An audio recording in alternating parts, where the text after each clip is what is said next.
Alrighty, we're gonna go ahead and get going. Heads up. It's semi-early for me. I haven't been sleeping well, so I may be a little grumpy this morning. Just a warning on that. I don't know how long that'll last for. Probably until this coffee gets absorbed properly. So we are playing currently in the multiplayer roleplay grand campaign. I didn't do the starting screen because frankly, I didn't know if this would even load properly or if we'd have issues or crashes or anything like that. But we've actually started, knock on wood, without any problems so far. My gosh, that is exciting. We have a mod pack mod on because CK3 doesn't like to run with more than one mod. But we have 12 mods activated, including some fun ones like rice. And I think we might be good. Oh, good. All right, I'll be honest. I was expecting a lot of problems. Last year when we started the grand campaign, it was rough. It was incredibly rough, but no, we're fine. How's everyone doing this morning? What's up, Orion? What's up, Bandit? What's up, Truckanero? What's up, Spartan? What's up, Haggy? So we are currently playing as Rodrigo Arista. I'll give you a little bit of a background here for dear Count Rodrigo. The first thing to note is that we are Basque. I have always found the Basque culture to be very interesting and quite unique, and they're in a very beautiful area of the world. The mountains of northeastern Iberia are incredible. I've been through there a little bit when I was a kid, and I always found it to be lovely. We're playing Count Rodrigo Arista. Now, House Arista is a custom one I put into this game, but they are based on a historical family. So this region and the history of the Basque controlled lands is a very long one. It's been around forever. I mean, when people talk about the Basque people being old, they're fucking old. So music's very loud. One moment here. Blow my eardrums.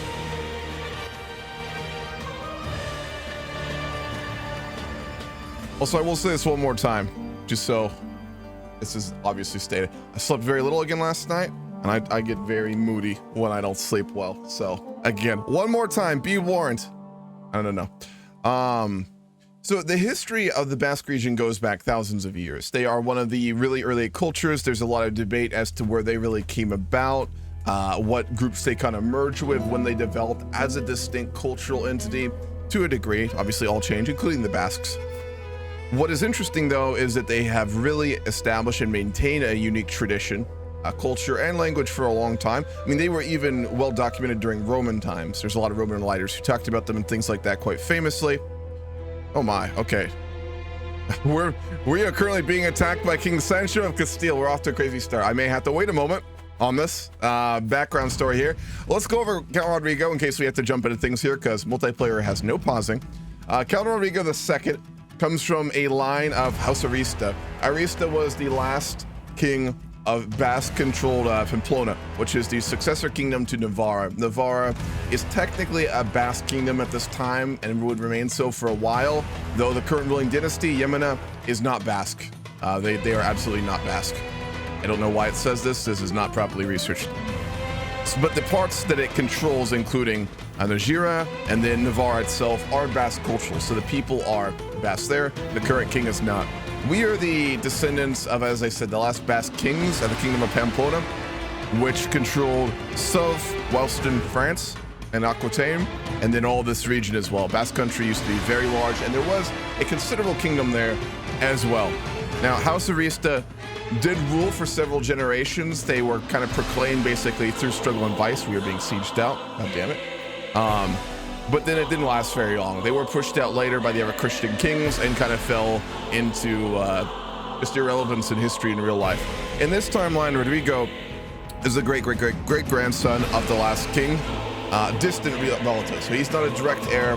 He's from, like, you know, a cousin more or less. So we have degrees of separation. Any claim on a proper kingdom title is tentative at best. We're really just a minor, you know, count of Navarre at this point. We have no real power and no real claim on anything greater. I have no plans to rush any title at all. I will take it as it is. If we stay account for most of CK3, that's fine. Now, Count Rodrigo, though, is quite interesting, because if you're looking at his traits, you may notice something rather specific. Is which?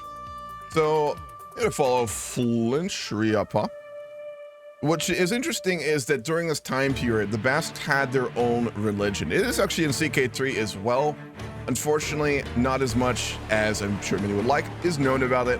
It was similar to a lot of pre-Christian religions in Europe, a lot of nature worship, a lot of, polytheistic deity worship based primarily on weather patterns and things like that. There's a number of gods associated with it, but for the most part, not too well documented.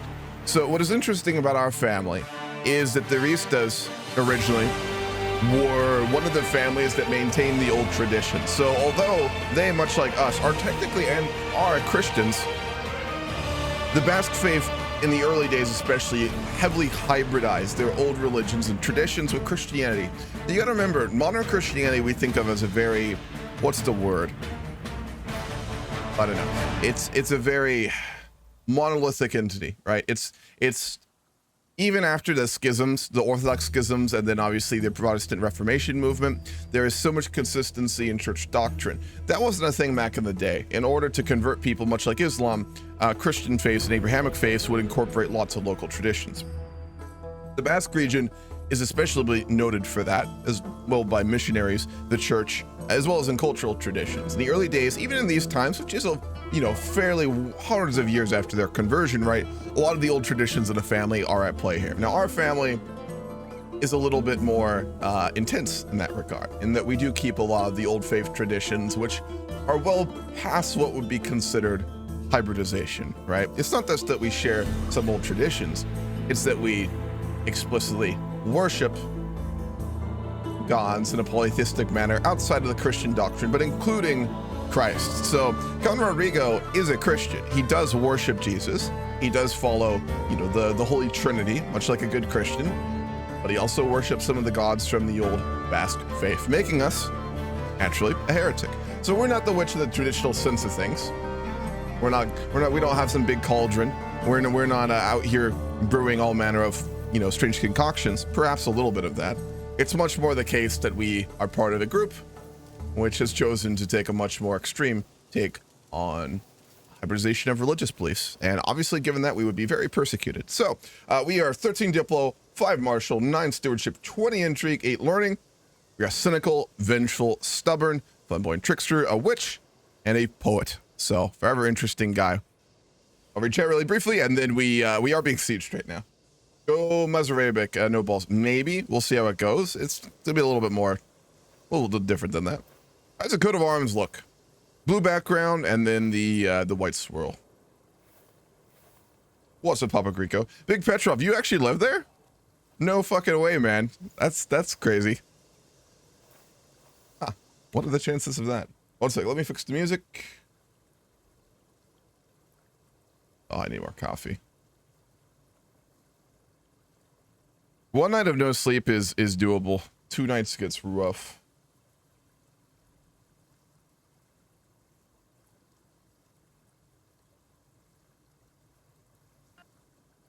I don't want to play. Back to old trusted.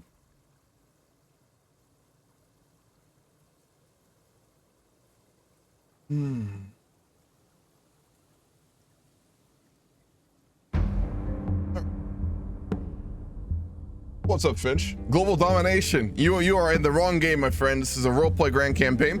Also, so briefly going over that, there are 23 players in the game. A couple of them are co-ops. We may get some more later. Just a reminder, this is a tiered game, so everyone playing in this grand campaign is at least tier 5 of the Discord, so they're all very good role players. It's not a huge game, but I mean, we had a huge grand campaign last year, right?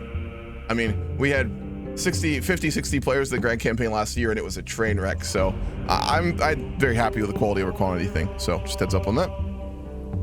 So we are currently being sieged out by Count Sancho, King Sancho. He has 1,700 troops under his command, and our king. Oh, there's another desync. That's not good. A little worrying. I think he's playing in Flanders. There will be desyncs. If we get a lot of them, that's when we may have some trouble. We may have to abandon some of these mods, unfortunately. That's not good. CK3 is so bad for multiplayer, unfortunately. Did my game crash? Or did it go for everyone? no. I think you crashed. I crashed. We had a player crash and then that happened. I'm not too sure. We'll have to see here. Well, you're Do you have crashing anything too? else open? Any other programs going, anything like that? No. Oh, Christ. Okay. Okay, so I married a lowborn. Yeah, do you do Apparently RP that's- for that? No, I just didn't know. So if you are a noble, marrying lowborn would be pretty extreme in the time period, even if your counts. So you would need a valid justification to do that. You need no justification to marry another noble, but if you're marrying a lowborn commoner, do make sure you write a small statement about that. Yeah.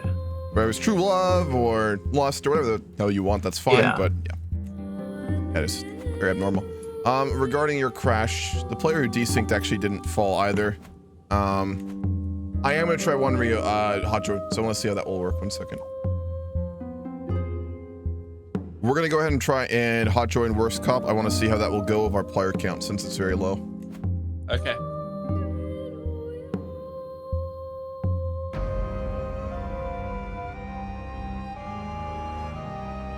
All right, go ahead and hot join. We're gonna try this out real quickly because I do want to test it. Hey, it says I'm out of sync. You're out of sync? Apparently. Yeah, you desynced at one point. You're gonna go ahead and need to restart your game. You're not using any of our mods. No background programs that could interfere or anything like that. Okay. We will try 2 hot joins then and see how this works. I really wish CK3 multiplayer was actually stabilized, but I know. it's the Oh my worst God. out of all of them at this point. It's kind of ridiculous, actually. Yeah. It's so buggy and laggy. The fact that Vicky 3 is more stable in multiplayer than CK3 is kind of mind-blowing to me, honestly. Yeah. It's got the multiplayer aspects of Vic 2, but like if it was more modern, so it's odd. Very, very, very, very odd indeed.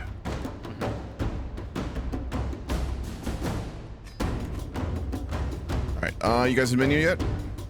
No, I am reinstall. I am done. One thing to note as well, I am the main GC for this game. If there are problems, I will be the one to deal with it, so you may have to listen to me being a game controller more than role-playing sometimes here. Be warned on that. It will happen for the whole grand campaign.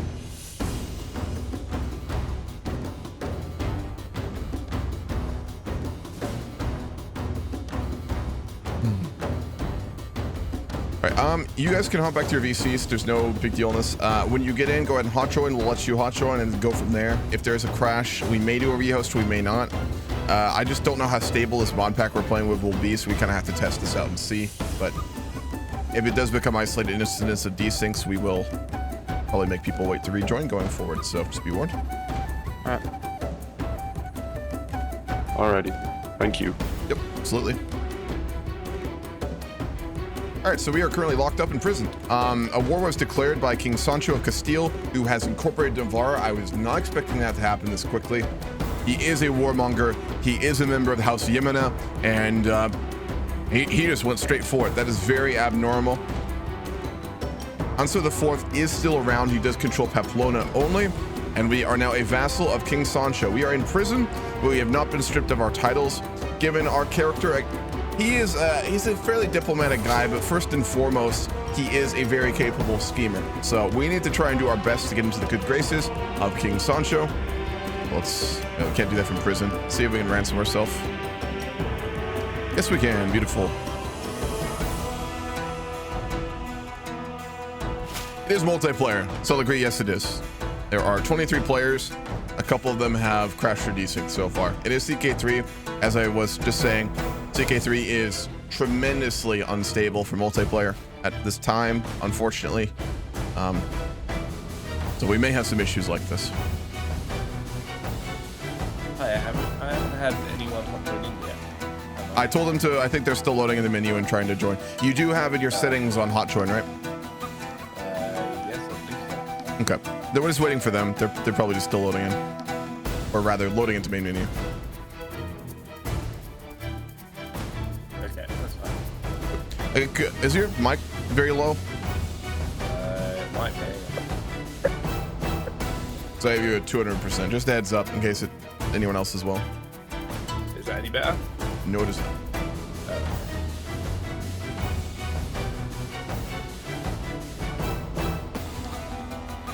Anyway, back to things. So the game has started off. We had technical issues. I may still be dealing with those for a little while.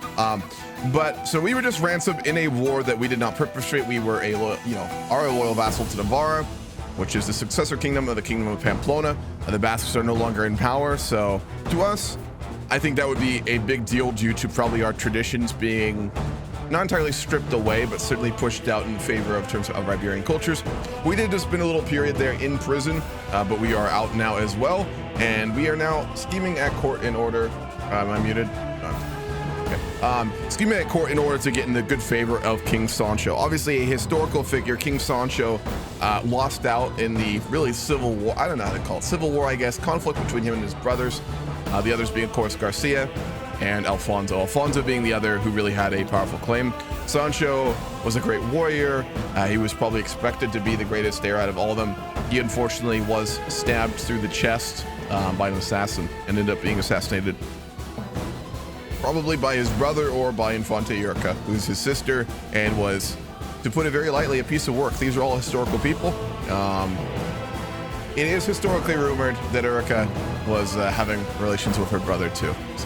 Game of Thrones shit. We are in Iberia, so we do have access to the Iberian struggle as well. As I said, for us, we're really just going to be playing out of the court system and trying to get in the good favors of the various monarchs and do things in court and things like that. As I said, it may take me a minute to get into it. The game was not supposed to start at 10:45. I had the event wrong, so the time was off by 45 minutes on the event. Every single announcements in the Grand Campaign General, as well as the schedule for the whole server, had it at 10. That was my fuck up. But also always do read the Grand Campaign announcements. Came back from prison, changed. I don't know. I feel like that was probably just a political imprisonment, right? So definitely rough, but King Sancho was not a cruel man. And I feel like our time there probably would have been not too bad in many ways. He just really wanted our gold, which he did get. A wounded and disillusioned mercenary group has arrived at the court of Najira. The locals claim to have overheard talk of settling down after pillaging an easy target and begun to grow anxious. Tensions are high and conflict is likely to arise if I do not intervene in the matter. We have a very small military. We only have 330 soldiers under our command here, so let's try and solve this diplomatically.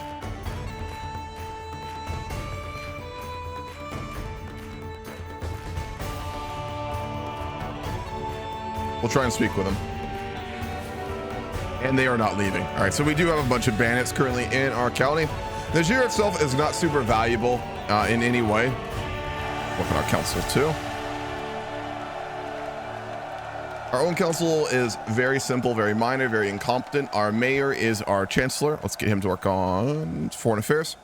Our steward is Fortune, also not a vassal. We only have, I think, 2 vassals. We have our mayor, and then we have the leader of the local bishopric as well. So a lot of these men are unlanded, unlike many courts in Europe. Given a count, that is completely fair. I am going to send our spymaster Donato to Burgos to see if we can find secrets out on our new liege, King Sancho. And beyond that, we are kind of just at the mercy of his realm. So again, this was a very unstable time in Iberian history. Up until this point, all right, we are doing a hot turn right now as well. Just a heads up. We're not going to ransom our daughter. This was a very complex time in Iberian history. So Iberia was originally obviously controlled by the Visigothic kingdoms after Rome collapsed, Western Rome, right? In the chaotic period that followed, a lot of Visigothic and other Gothic groups invaded a lot of the remnants of mainland Western Rome and Rome proper, including Iberia. They ruled for quite some time there. It was originally actually a mostly unified kingdom for a period until it descended into infighting, factionalism, and fighting. During that time period, the Muslims did invade and managed to siege and take almost all of Iberia. There was a point where the only part of Iberia that was not controlled by Muslims was the kingdom of Asturias, which was very tiny up here in the corner. They pushed all the way to France, where then obviously the Franks and a lot of other Christians began to push them back. Obviously, famously, Charles de Bald, I think it was, Charles the Hammer, and a few other famous French and other generals in history began to push them back. The French are heavily involved in the politics of Iberia, less so now, but certainly in the past. They installed a lot of buffer and successor kingdoms up until very recently, which the game doesn't really properly reflect. Aquitaine was really an independent buffer state for the most part. The northern kingdom of, or actually I believe it was even technically called the Empire of, what did he call? Iberia, I think it was. The father of the three brothers, King Fernando, basically formed a united kingdom, all of the northern region of Iberia. In the past, a lot of the Christians worked back and forth with the Muslims and their Christian brethren. Zealous leaders are not uncommon in this time period, but there was a lot more cooperation between religions than you would expect. So King Fernando, the father of Sancho, Garcia, and Alfonso, was famous for basically keeping a peace, a religious peace. So he had a very strong kingdom. He had the support of a lot of Europeans in theory, so the Muslims really struggled to deal with him. He was undisputedly the most powerful entity in Iberia, mostly. And what he did is he instituted a basically tribute system where he made the taifas pay tribute to him in exchange for religious peace. So Zarcusta, Tayatula, and the other ones would all pay money to Fernando in order to keep the peace and to get his protection. Was it really protection or alliance? No, it was just, you know, like the guy who asks for protection money in the alley with a knife, right? Very similar concept. He was very powerful, very strong. When he died, he made the very horrible choice to give away his lands to 3 of his children. So he split his united kingdom between his children, Sancho getting Castile, which this game doesn't reflect is actually much poorer than the other regions. He has too much power. Again, CK3 devs don't tend to do a lot of work, or at least are not given the time and resources to do the work they need. Leon under Alfonso, Galicia under Garcia. Galicia was basically not under his control the whole time. It was under this guy, Duke Nuno, who's much more powerful, and he really was more or less a puppet. He was also not very intelligent. And then his daughter, Infanta Irica, was given Zamora. Zamora is actually a very valuable holding, which I don't believe this game shows. Yet again, another thing not properly shown. Zamora had an absolute bastion of a castle during this time period. Probably the strongest castle in Iberia in this time, with a couple exceptions, would be the fortress of Zamora. Her holding is very valuable, much like many things CK3 does not reflect that. So her title is minor, but very valuable. And then we were underneath distant relatives. So Infante Anso IV of Navarra, he's like a distant cousin of House Jimena. They're a very big family. He's not one of the brothers.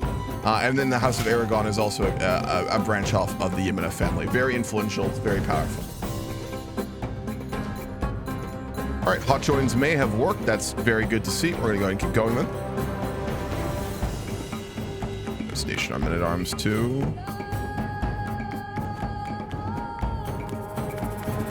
Cool. Sancho's gone to war with Zaracusta. Okay, I've never seen a Sancho just go this hyper-aggressive. This is pretty crazy. We are 3 years in, to be fair, but wow. So like I said, we are currently like a very much a scheming noble. We have no martial prowess. We have no great military. We really only have our wits and our ability to scheme. So we are currently trying our best to win the favor of King Sancho. He's just out here fighting though. We're probably very much struggling to keep up with his court and get any relevance at all. Just to hang around at court at this point, not very important or relevant in any way. We also have lost a lot of our income to taxes now as well. So we will be looking to try and find some way to renegotiate our vassal contract, which is not very great for us here. Well, actually not really. Why are we not getting any income? Those men-at-arms are quite expensive. I'm actually going to go ahead and get rid of our pikemen, and we'll just keep the bowmen. Like I said, we're not a military power. We're not a military county. We're not a military man. We would have very little use for them, so we'll take that extra income and wait. Hello again. Hello there. Are we expecting another hot joint? How many did you get? There should be big Hamburger, whatever his name is, and then worst cup. Gender neutral. I think that might be. I'll double check. Make sure it's Let me take a look and see.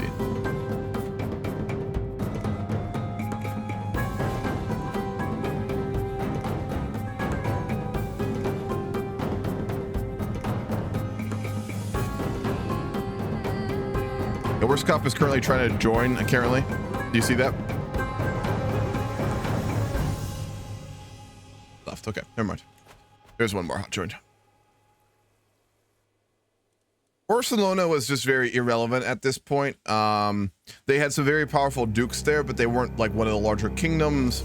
And in this time period, they were just kind of irrelevant, very much usually under the sway of France proper. So just heads up. I did miss a fair bit there too.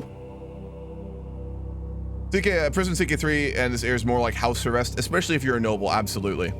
You wouldn't almost never go to like a really dark, dreary, shitty dungeon. It did happen if you were really hated. When they say throw you in the oubliette, right? When you have a prisoner in CK3, when they're just your regular prisoner, it is more similar to House Arrest, just a little bit nicer or a little bit worse. I don't know, depends really on how the situation's going. When you throw a prisoner into an oubliette, that's when you go in like a proper shitty prison for the time period.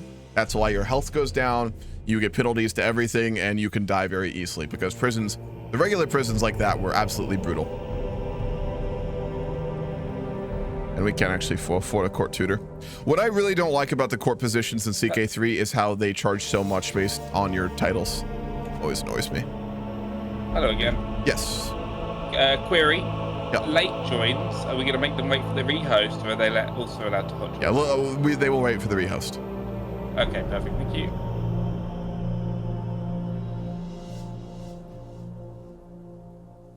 I got CK3 and open the workshop, and there's an aquatic map mode like dolphins. Is there really? I've never seen that before. There's a lot of wild mods for CK3, a lot of really fun ones. It's been around long enough that we've got a lot of big conversions as well. I think after the single player one I'm doing right now for Armenia, we're gonna actually do a Princess, maybe do a Princess of Darkness mod, or we'll do the, because I do need to add that to the campaigns to be voted on, or we will do that Total War campaign next. That'll be fun. I would love to have Total War battles in this campaign, but in a multiplayer one with 20 players, it's a little hard to do, I'd say.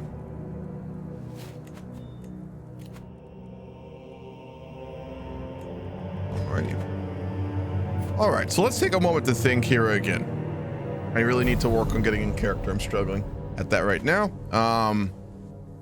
We had been under the control of Navarre for probably around 100 years. It had been quite some time. We didn't hate our monarch, but we didn't love them either. We have been forced under a new liege, a foreign liege, certainly non-Basque. What would a man like Rodrigo be thinking and doing at this point? We also are unmarried. We'll need to work on that in just a moment.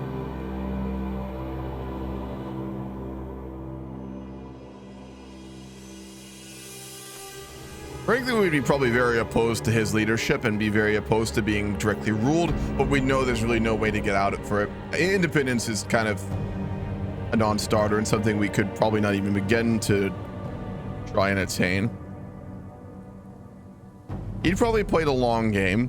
He'd look to get in the good graces of King Sancho, make himself an established member of court, get on the council if he can, get into a powerful position, and then from there go about attempting to manipulate and maneuver people a certain way. So we really need to befriend Sancho. Not a chance. We're trying to sway him.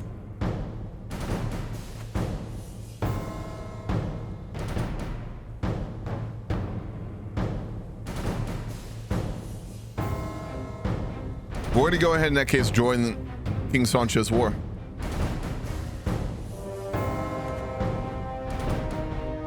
We are going to call our men and we'll send them to meet up with his army. We're not going to command them because we are not a warrior, but we will send them to go fight and try to get into his good graces here. We also do need to find a wife, and during the war is not a bad time for it. We're not fighting ourselves, so let's go ahead and look over our options.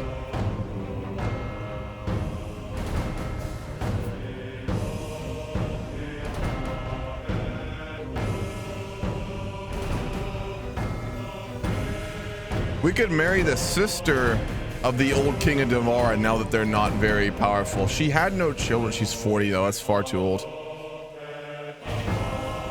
We're very minor. I'm not going to give us unrealistic marriages here. Be a Dutch princess.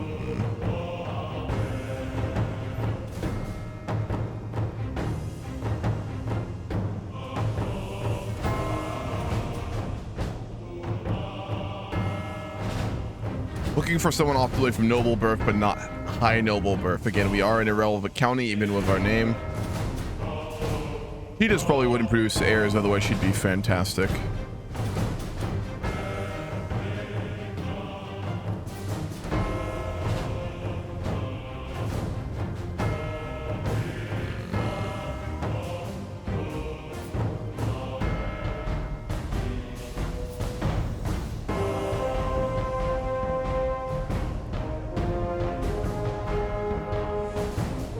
She wasn't so old, she'd also be perfect. That's the sister of the Queen of Castile. No secrets found in the court of King Sancho. That is very unfortunate. All right, I think we're gonna betroth to the Jimena would be very nice though.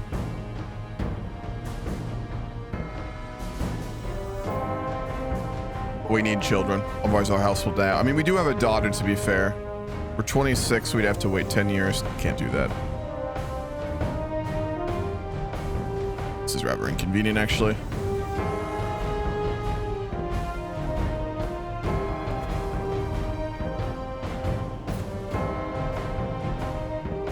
That's perfect. The daughter of the Count of Asturias. That's actually perfect. She's lustful, brave, and wrathful, too. Is it? Jimena Dieguez de Oviedo. That's perfect. We're gonna go ahead and marry her if we can. She's too far away. Well, is she?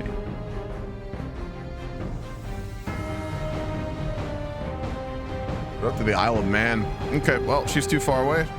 We invite her to court? Nope. God damn it, that was actually perfect.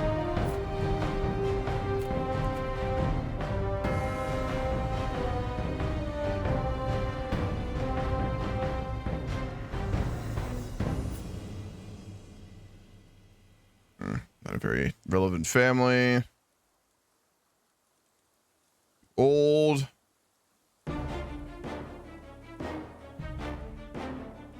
We have very poor marriage options here.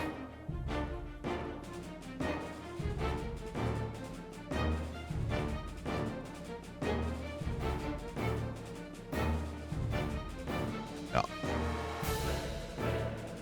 It's very unfortunate. All right, in that case, there are no options here. Gunner peasant high or low, it does not matter. All right, we are sick and we don't have a physician right now. That is very bad. Try and get one. We get game over here. Fuck. This is the multiplayer game campaign, Zodi. Yeah, we will go to Stellaris. This will last probably a year or so. We'll go with Hartwig. He is very competent.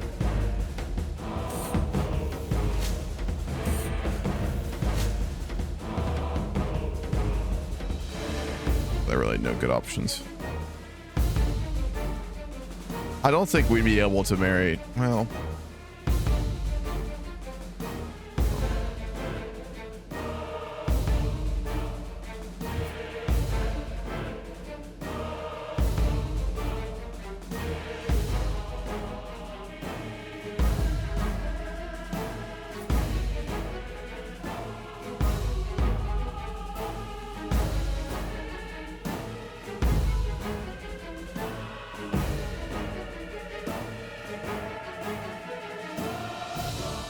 bear with me. I've never had this form of options. I mean, we are a count to be fair, but they're either old or too young.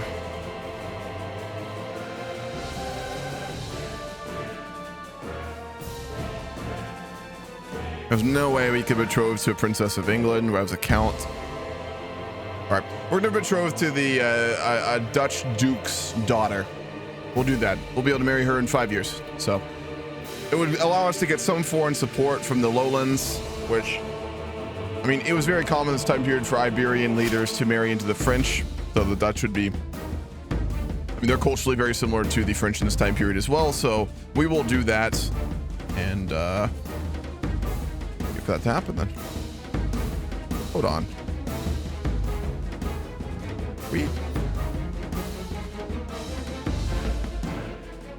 What happened to the map mode?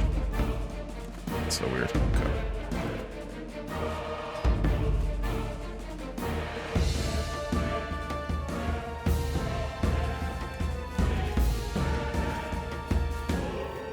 We will send our army to be up. Okay, so right now, King Sancho is currently fighting Zaragoza, as said before. What is he actually fighting the war for? It's a Castilian clash, so he'll probably just take one of the bordering regions. Zaragoza is also, I think, being invaded by Teotula. You're no longer sick.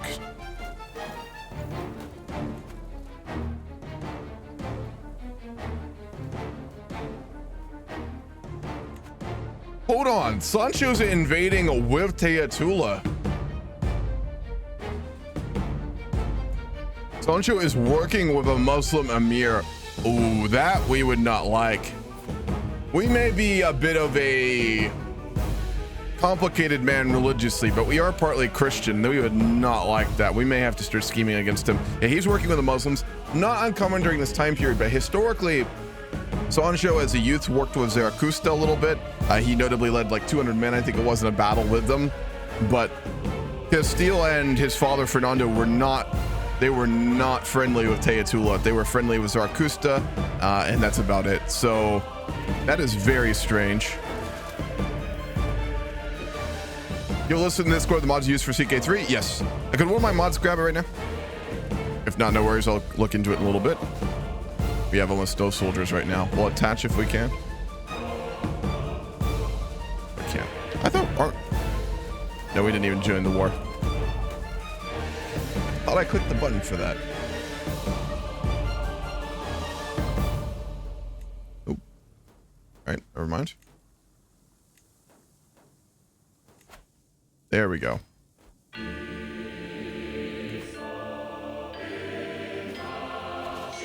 We'll send all 16 of our men. DJ. All right, war is over.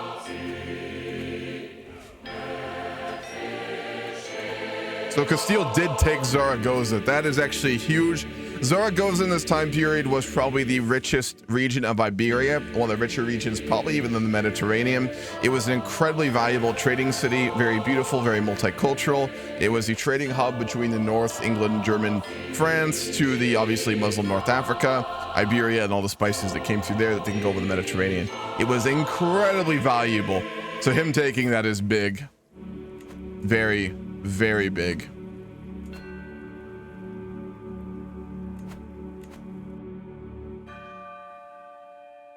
Music sounds like the first Spanish action film, Super Sancho.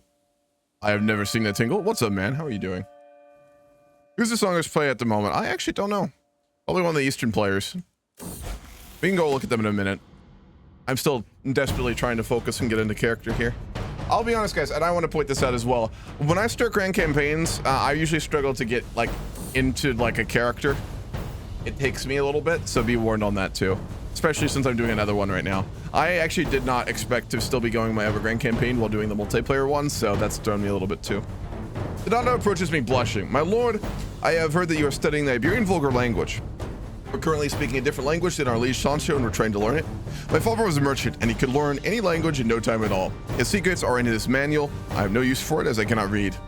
Part with it for a reasonable sum. We can't afford that. We'll try and negotiate it down. Nope. Not happening. After winning another game of chess against myself, I cannot help but think that perhaps my towering intellect can improve this game somewhat. What changes would make the most sense? King is too weak. The king acted like the queen. That would make it a bit more interesting, I guess. All right, we'll start pitting characters.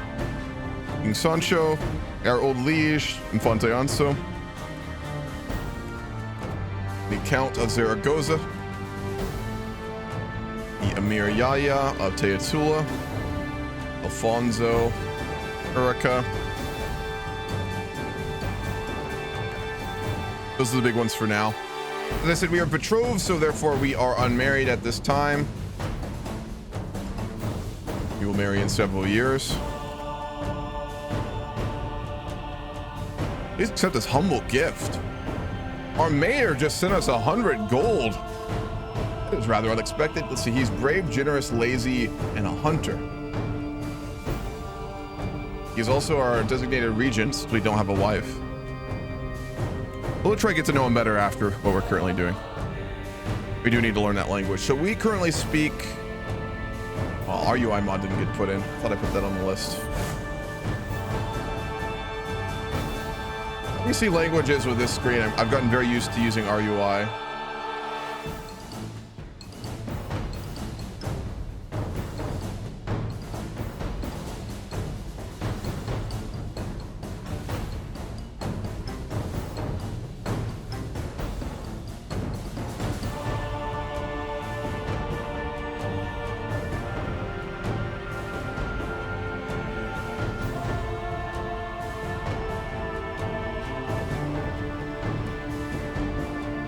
I know there's a way to see languages in the main menu.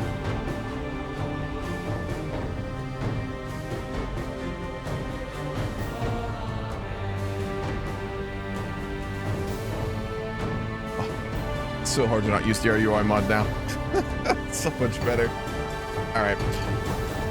Linguistic map, maybe. There's not one.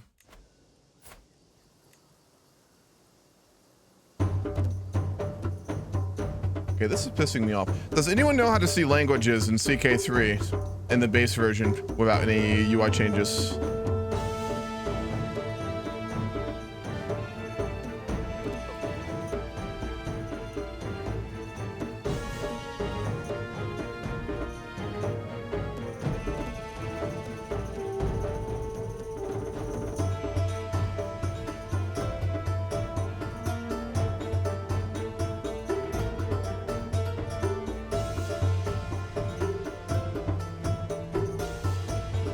Of your skills.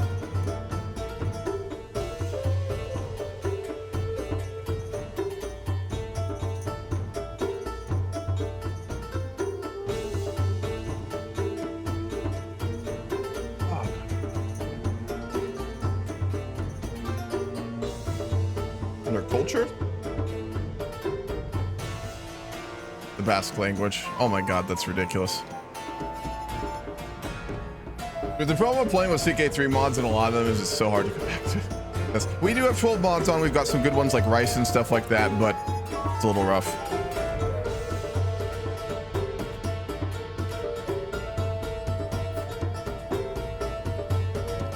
So we currently speak the Basque language. We don't actually speak Iberian Vulgar, which is what Sancho is speaking. We are attempting to learn that right now. Let's go pay homage to King Sancho as well. We're going to bestow gifts on him. Again, we are really just trying to get in his good favor. We will use Flayn, our knight, as our caravan master. We're also not very well liked. A lot of our, I think, court is Iberian, not Basque.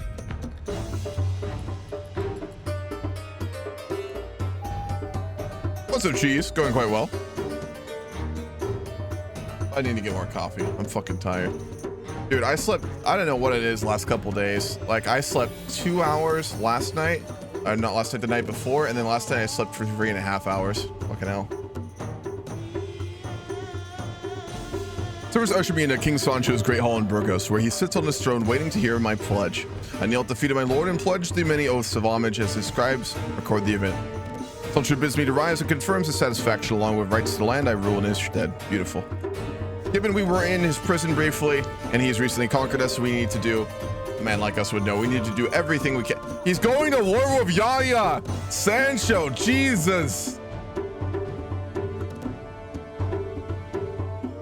After fighting with Emir Yaya to take Zaragoza, he has now declared war on his former ally at Teotula.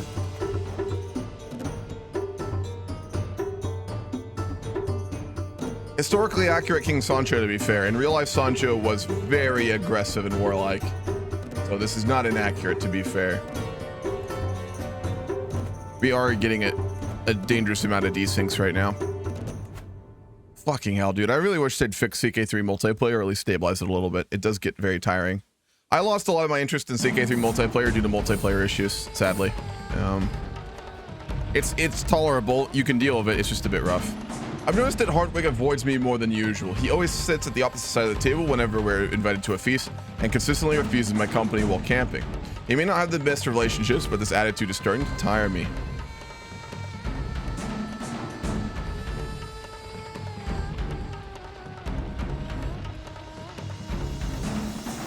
we're gonna start a fight with him, I guess, which is not a good idea considering we're a very poor warrior. So we managed to get through a dangerous path in Ronda di Ebro. We decide to rest for the night. As I walk around the encampment, suddenly a strange feeling that someone is missing bothers me. I ask Ren and everyone agree on with me that they don't remember seeing Flane all day. He was keeping the rear guard as we entered the war-torn province. It's very dangerous to travel right now due to all the wars. We'll go looking for him. He's one of our better knights, I believe. We don't have many good ones. Position of caravan master now vacant. I look to my entourage.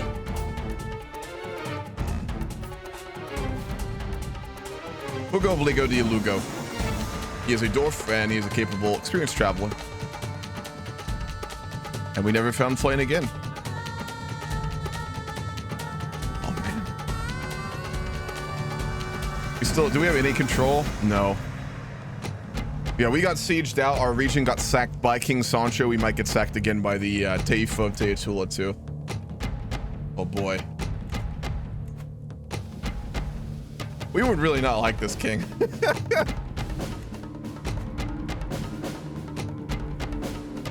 We were just declared war on.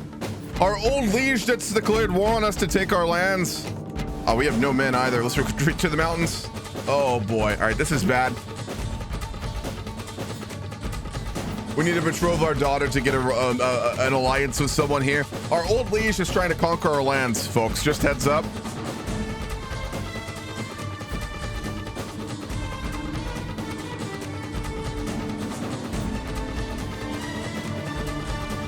There's no one we can get alliance with. Oh boy, we're a little. Oh Jesus Christ! All right, we got to do a rehost.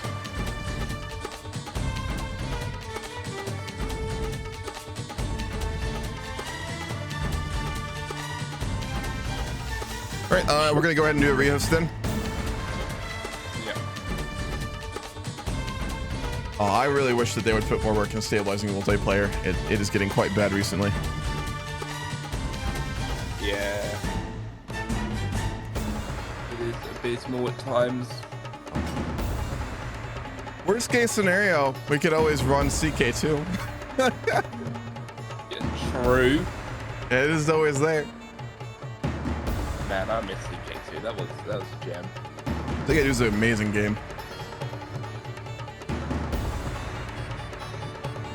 Who did y'all mainly play in CK2? Admittedly, Ireland or Republic were my go-to for a lot of fun for that. Dude, Republic gameplay in CK2 was so fun. It was disgusting. That's Oh, what yes. it was. Dude, but the politics of fighting with the other houses and fighting for trade nodes and murdering. Superb. Oh, so good. Superb stuff. But When we get yeah, the no, I $60 am- Republic DLC and we get to play it in CK3, it'll be so nice. Yeah. I hope they actually put in the work. All right, I am to go ahead and start the event channel to get everyone back in there very briefly. Yeah. I'll be juicing for a moment, folks. Just heads up. There will be a lot of that. CK3 is unfortunately very unstable.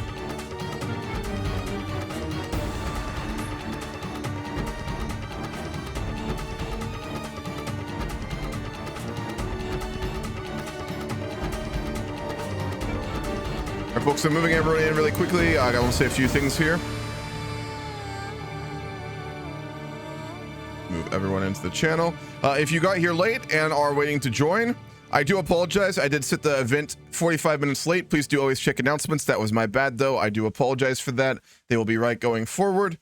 We are going to go ahead and do a rehost right now. If you got here late, you are welcome to join right now. It looks like we're having a bit of stability issues. We've had this before and been able to stabilize. I'm hoping we'll be all right. Worst case scenario, if this continues, we may have to restart with no mods. I'm really hoping we don't. If we can make it continue, that's fine.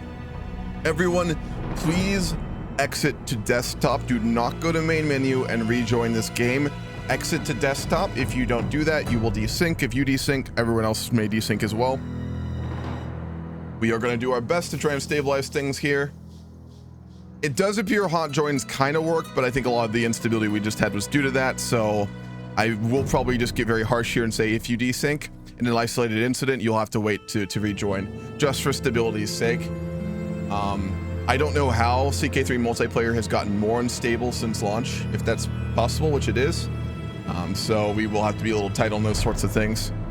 I recommend if you have other programs going, if you have any other high internet usage things, especially if you don't have good internet, go ahead and get rid of them. If you really want to be safe, I recommend you go reset your router right now. I know that's a little extreme, but anything you can do to try and reduce your chance of desync means that you'll be able to stay in game and be stable. So just heads up on that.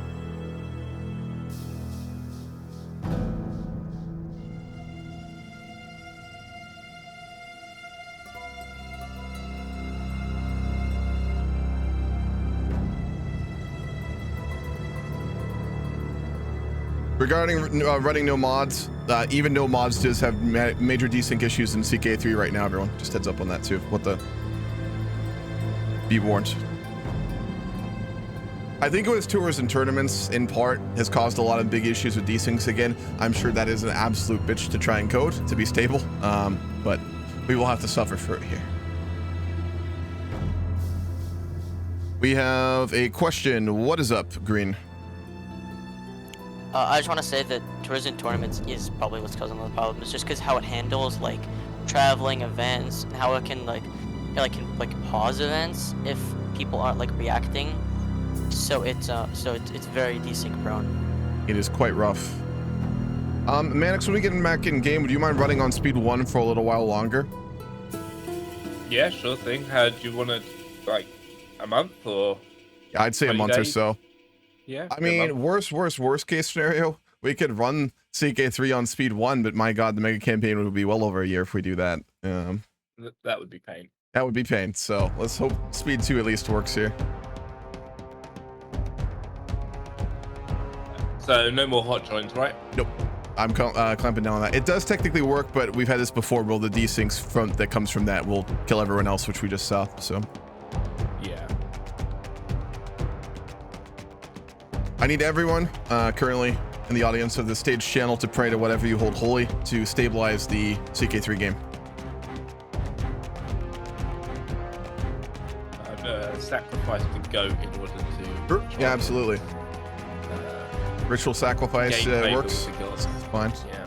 As long as it's not a human, you're good.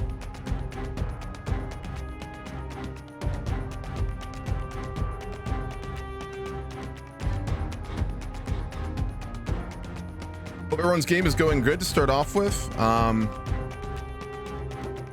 For folks who got here late, I think we have a few, right? 5 or 6. Just a few things I covered earlier, which I went over. I will restate again because I think we have some people who got here a little bit late. I really want to underline a couple things. Number one, please take your time with things. This is a long campaign. We're looking at probably 6 months to a year. This will be very long. Even if you don't play through the whole thing, do not map paint, do not expand overly quickly. This is for you and other players. You will get bored in a mega campaign if you get very big and very powerful. It's just not interesting. I think for 90% of people, even if you're that over 10%, it does cause issues and make the game less fun for other players, so really take your time of it. You can expand in CK3 and get big titles. Just make sure to watch yourself if you get big titles, roleplay out or have events happen such that things break up. You know, you've got obviously succession laws for almost everyone, such that it's very easy. So just kind of go with the flow of things. That's not to say that you can't again be, if you have an ambitious character and a conqueror, get very big. Just, you know, everything takes balance. Going to EU4, I'd really like to not have big countries, and we will do save edits to remove them even for the AI. So just a heads up on that. Also, if anyone here does not have access to editing the wiki, if you are a player in the game, shoot me a DM and I'll get you added on that. And lastly, save edits, I want to mention to everyone too. Save edits are primarily just for fixes if the game fucks you, if you need help. They are not intended primarily for roleplay edits. If you do a lot, and I mean a lot of work on a roleplay story and you want an edit done based on that, it will be considered. But if you're like, I think my character would have hail because he does lots of push-ups, we're not going to do those edits, so just heads up.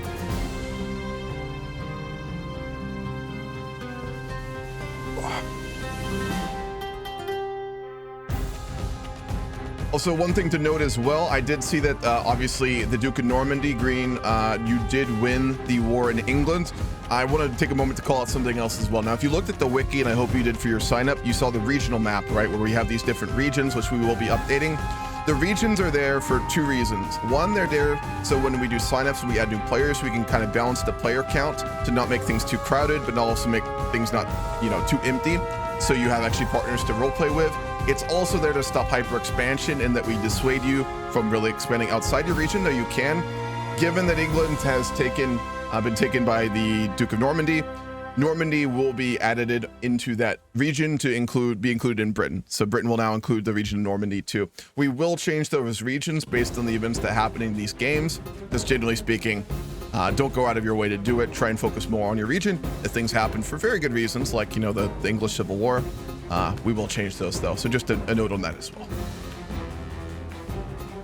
And if you would like to see that map, you just have to go to the Grand Campaign wiki, which is linked in the general campaign announcements and also in the FAQ for the Grand Campaign. We had some questions. What is up, Rosa?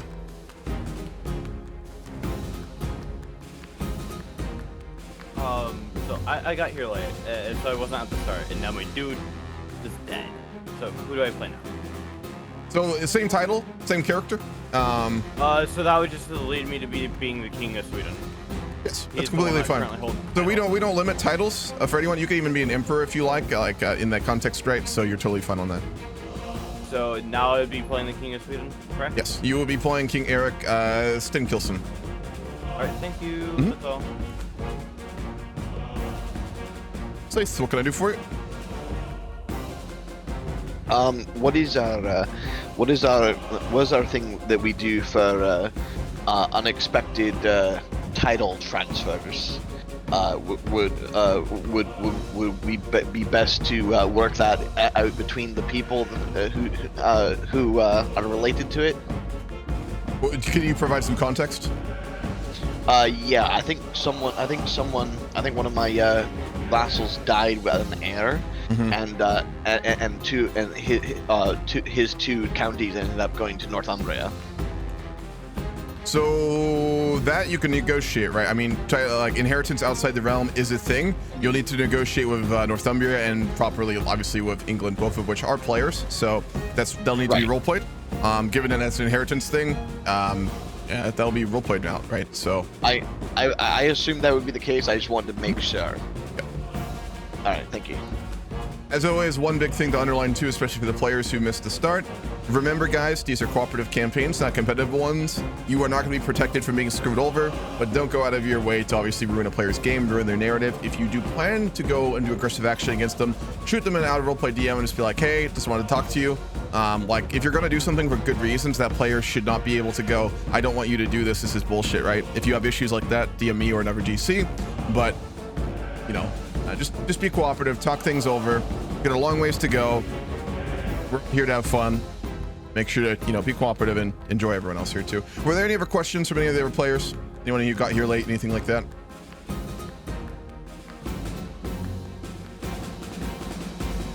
Alrighty. Just gonna wait for everyone else to join then. I think we have 26 players total joining, maybe 28. Okay. I've only got 2 people joining. Okay. Is there anyone not currently trying to join into the game who is still loading their game or any extraneous circumstances here? Just so I know and we can keep track here.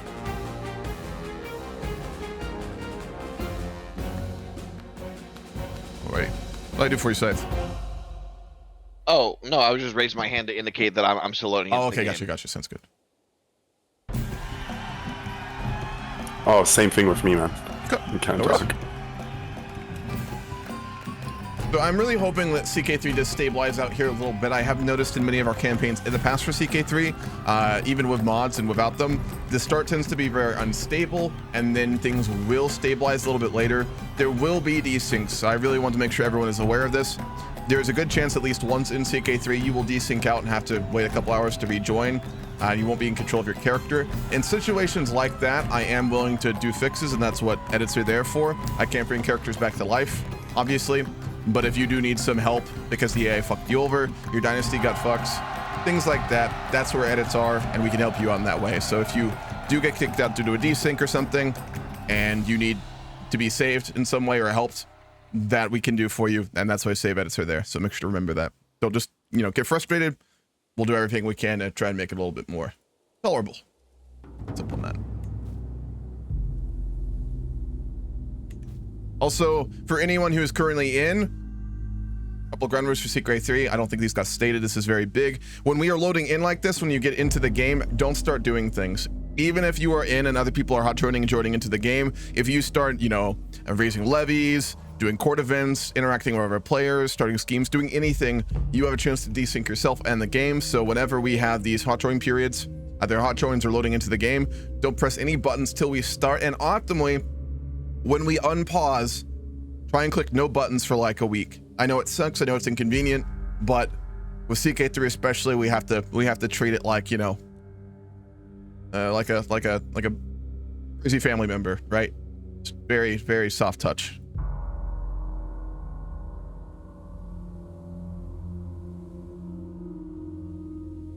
Maybe we'll be fine now.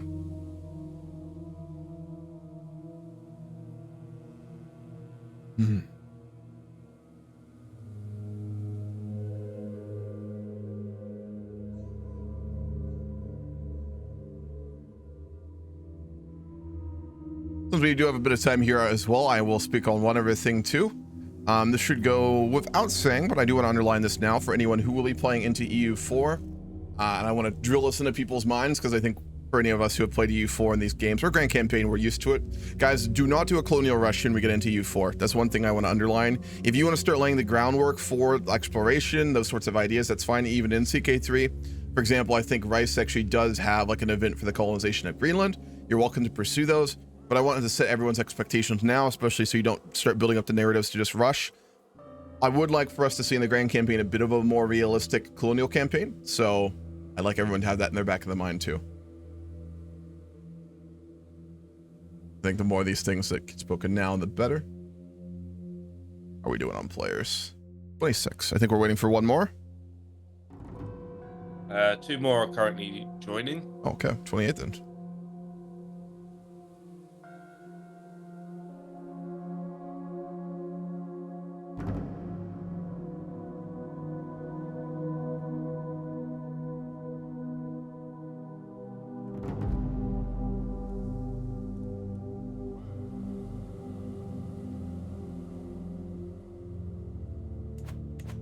Oh, one other thing I could also bring up while we're waiting, the Holy Roman Empire. When we do the Save Translator into EU4, I am also able to choose who gets to Holy Roman Empire mechanics. So we can have a discussion, kind of everyone about that. I'll be talking with it with the other GCs, a few of us as well. But keep in mind, for example, if the HRE becomes very weak and loses power, and let's say Byzantium's huge and has incorporated some components of like their old, you know, sort of system like that, or Frankie has done that, we could have someone else have HRE mechanics going into EU4 as well, and there's some other cool things like that as well. So be warned. Give you all some ideas. No reason to do some attack on Titan shit on the Holy Roman Empire, but that is in the cards.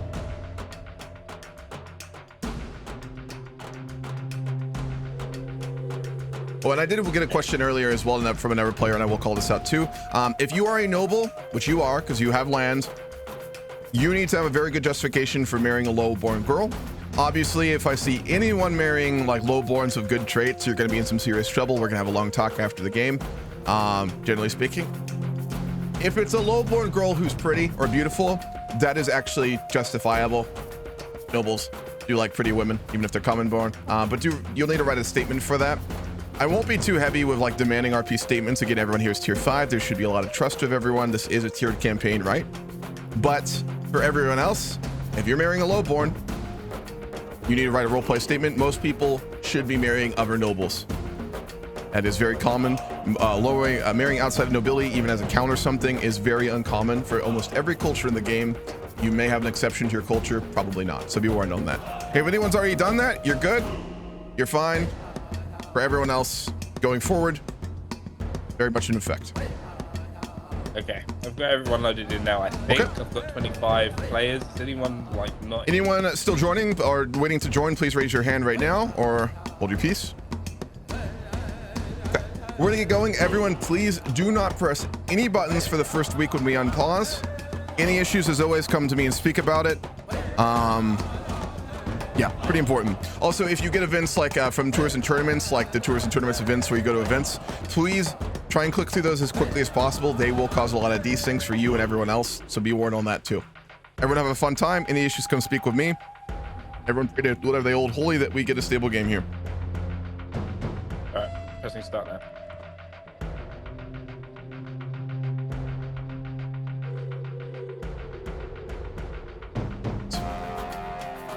It is the house. I'll go over it in a minute, Zodi, as well. I'm GCing. We've got an unstable start, and I'm very tired right now, so I will be a little rough today streaming. Apologies on that account. Hope we get a stable start here. Okay.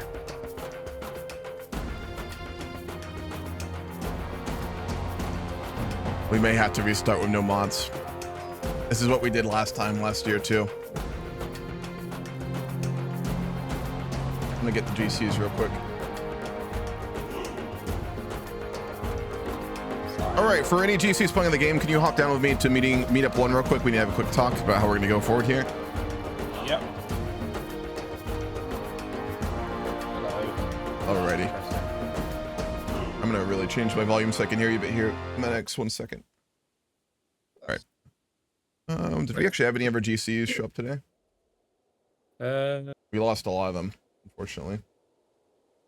Okay. We do have safe. Okay, folks, so we need to make a call here. Last year we had a similar issue where the mods completely desynced everything, and we chose to basically just strip all mods and go forward. That will make it a little bit flavor rough, but what do we think here? We could try and keep trying to stabilize this, or we do a quick restart, which I know sucks because we've been playing for an hour, and then we just play no mods. It would be better for us to restart now than it would be for us to keep trying to do this and spend a couple weeks trying to do it, and it keeps we got to crashing. make the call now. So if we're going to restart for stability, we got to do it, and given that we're already desyncing, that's probably wise. I'd really love to play with mods. We did the mod pack and everything, and it's still doing it, which is just ridiculous. I know. I think tours and tournaments is a large part of this, but even then we got to really I know why we just had the desync for that one. Rosa sent a marriage request. God damn it. She could just be the user. Yeah, because she said it in the chat, and I was like, really? Why did you do that? But She's like, even one minor little thing like that should not have desynced everyone like that. Yeah. It's but like, I agree with you. I think we should just go ahead and restart it without mods. What does everyone else here think? I honestly haven't run enough games to be able to comment adequately. I'm trying to remember the HRE game. Did we run that with mods or not? Yes, we did. We did a couple, very few. We had a lot of desyncs in that one too. Yeah. So just blanket vanilla. We could try it. There's no harm in it. I mean, there's nothing wrong with vanilla. Vanilla in and of itself is fun. No, it is. It's just some flavor. Yeah, the rice mod in particular is really a shame. I know. I was really hoping to actually play that. We could try. So there's two options in here. I recommend one. We just restart with no mods at all. You can usually run a semi-stable CK3 game with one mod. So if we want to choose one mod out of the pack to run with, I'd recommend we try and run it with everyone with either community flavor pack or rice. If more than one, and we're fucked. So we get one here. Really, if we wanted to, or we just run with vanilla. So that's safer choice. It would be safer to do vanilla. That's true. What do the rest of you think? Fuzz, Schlomp, Manix, what do you guys think here? You guys are muted. No. Yeah. I mean, I'm gonna, because of the scale of the campaign, because it's the grand campaign, I think it would be better to just go vanilla, just for that extra safety. Yeah.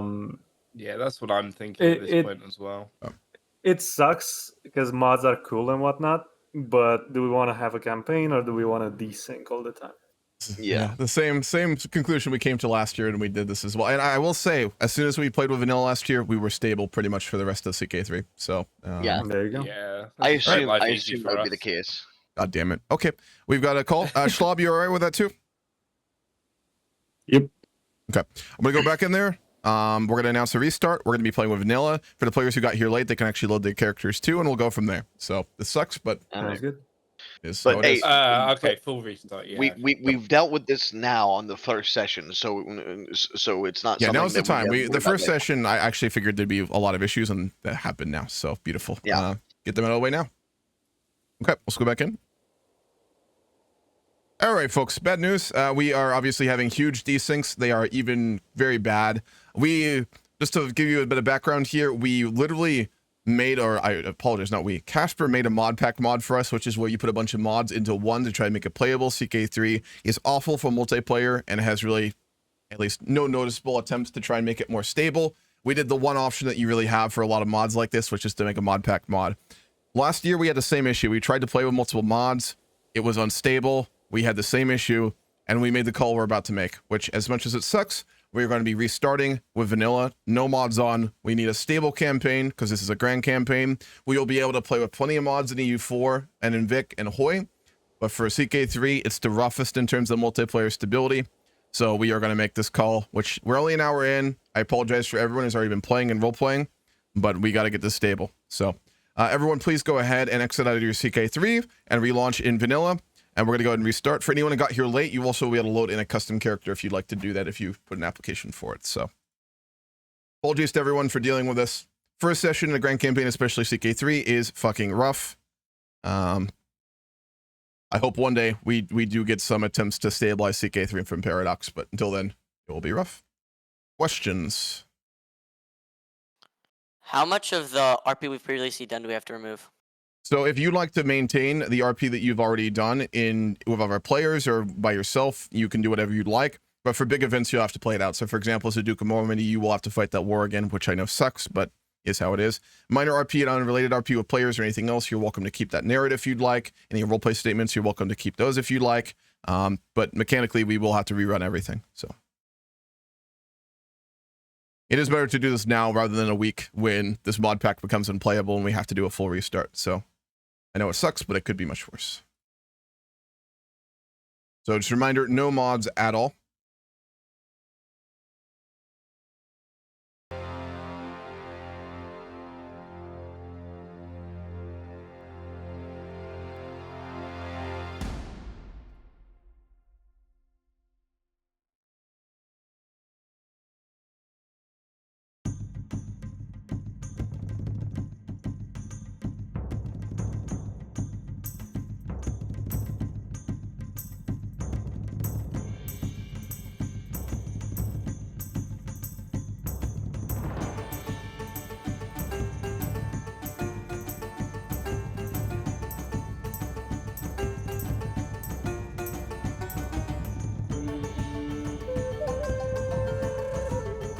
While we are waiting, does anyone have any questions or any issues they'd like to bring up?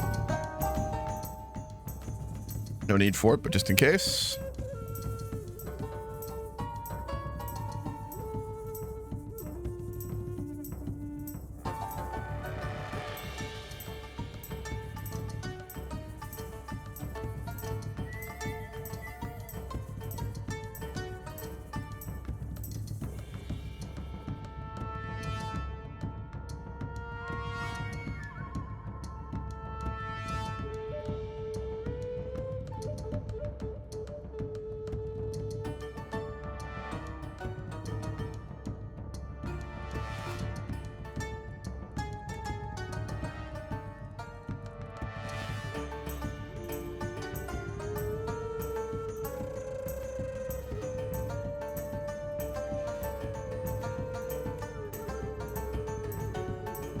I'll mute myself very quickly. Everyone watching, just be warned, the beginning of this will be a little rough. Last year, it was actually it was much worse.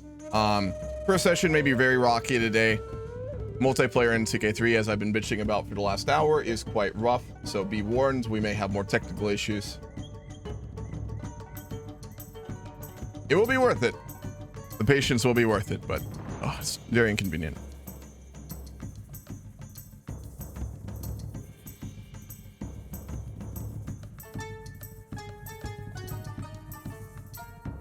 I know I missed it for a bit. So we're playing a Basque. We will get the restart, so I can hopefully get a little bit more in character. I've woken up a bit more, and I've had coffee, so I think I might do a better job of it too, which is nice.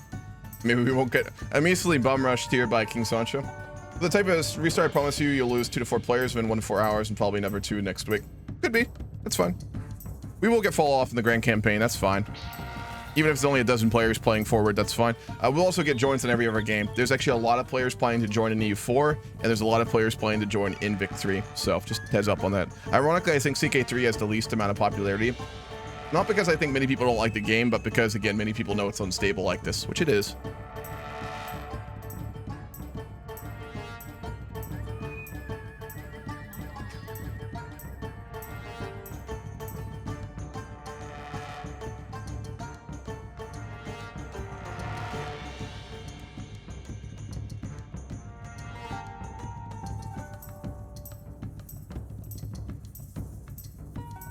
So one thing that actually also got developed, I like for us to make our own server. CK3 mod 1 point. We have no resources for it, and I sure as fuck don't have the time. But one thing was developed by the Vic 3 team for our mod update that came out yesterday, which is really nice. We had a ton of cool features. If you play Vicky 3, I recommend you check out Babylon Roleplay mod. If you played in the past, we did a whole update. There's way more added to it. But we actually managed to put in a feature, or rather Kicker did, one of the modders for it, where only hosts can pause now, which is fantastic. Because when Vic 3 released, they had the amazing idea to make it so anyone could pause or unpause at any point in multiplayer. Genius game development there. But we managed to get a feature in where only the host can pause now, which is fantastic. And doing that for CK3 and to stop player actions in the beginning until the host lets them would be very good too.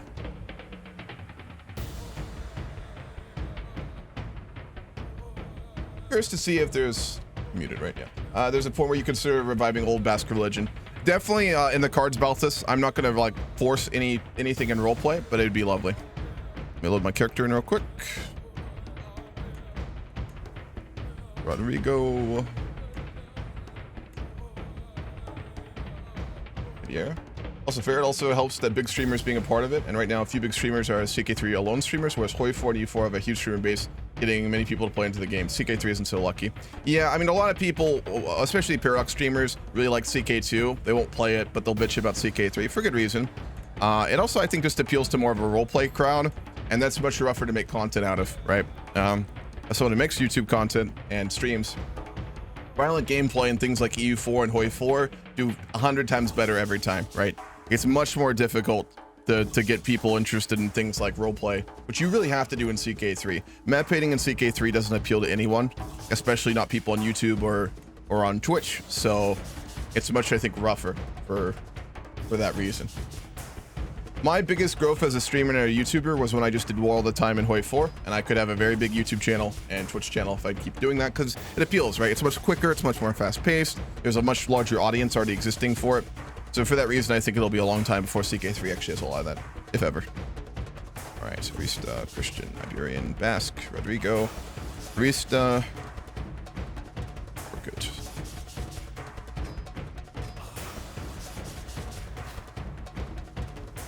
Ready?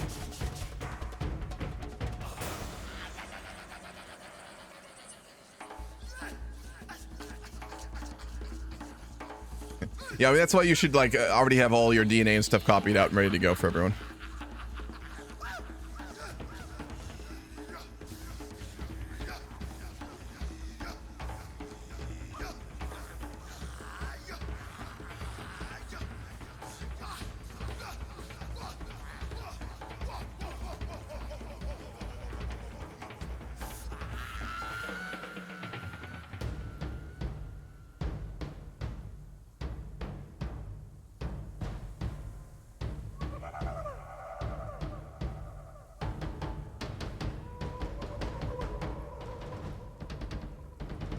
Like 6 more people joining, I think. You spent 40 minutes designing your coat of arms. Did you really? Fuck yeah, dude. I haven't seen yours. I'll have to look at that. My gosh. I wanted a very simple one to reflect kind of the Basque elements, right? So I went for a very simple one. Also, the motto of our house is we write in stone. A lot of Basque culture included stoneworking, which the ancestors of House Arista were. So prior to being the kings of Pamplona for like a very short generation, our house and our family used to be like stonecutters, stonemasons, things like that. So heads up. I am halfway through writing the backstory. I didn't want to rush it, and Oh, dude, all the time lately. So busy. I need to figure out a way to balance things out. I gotta figure out what to cut here because I'm doing way too much at the moment, and everything is kind of lower quality as a result, which is an issue. To be fair, there are a few big games who love CK3. Oh, definitely, but they aren't CK3 only like Hoi 4 and EU4 has. Shin is a good example. Yeah, there's a lot more variety because you need to. You can't just make CK3 content and be very successful on YouTube or Twitch.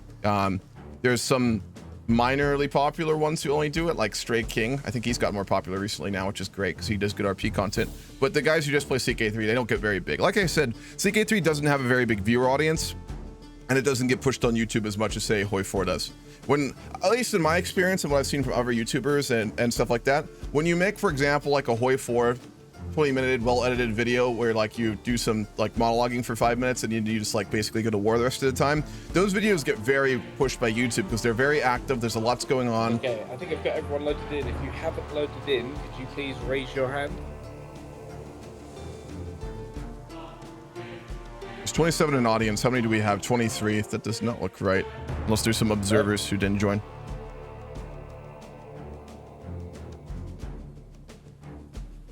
Orc and C2. Are you guys still joining? Yeah. Wait, are we starting? I don't see any ID anywhere in the announcements. In GC announcements, there is an ID posted. Is there? Yes. It's an old one though. Oh, it's a new one. Oh, I'm sorry. I thought it was the old one. No worries. Okay, I'm joining. I also thought it was the old one. No, I just deleted the post. Next time I'll let you know. Try to keep it tidy so it's not confusing and ends up confusing people. By trying not to confuse it, you have confused it. Yeah. Okay, though. No rush. Again, guys, just to reiterate, the first Grand Campaign session, much like last year, we may have some technical issues, so hopefully we'll get into the swing of it here in the coming weeks. Every campaign I've ever played in, the first session's always a bit of a nightmare. Yep. I say that. I think the CK3 one was the best one we had, wasn't it? Ironically, the first session was very stable for Game of Thrones, I think, and then all the rest were not. So.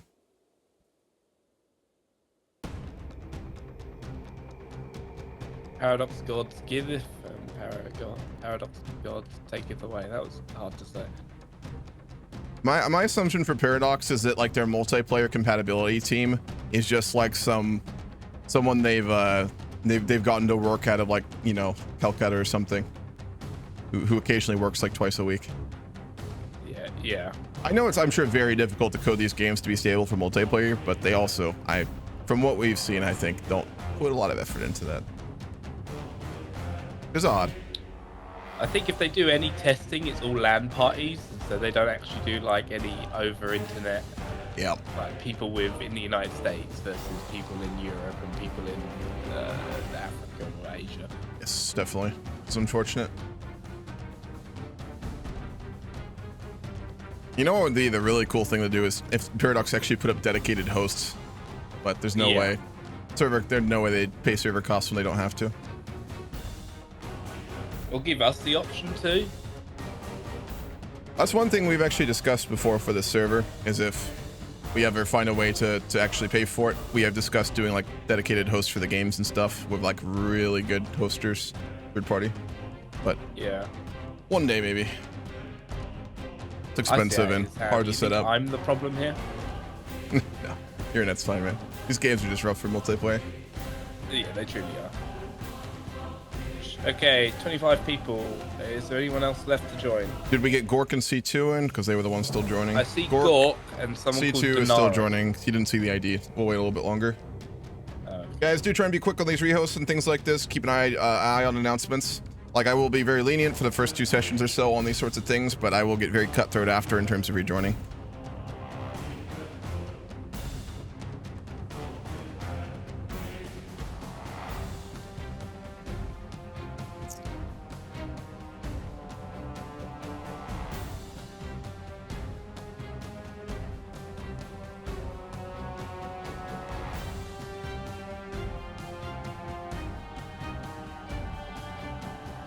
And yes, Paradox could easily fix it. They have the money for it, but there's no financial incentive to do so.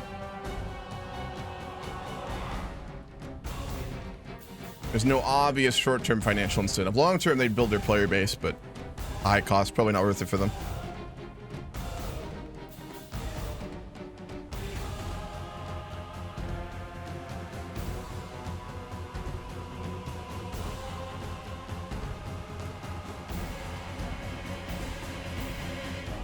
T2, where are you at right now? We're waiting on you, I believe.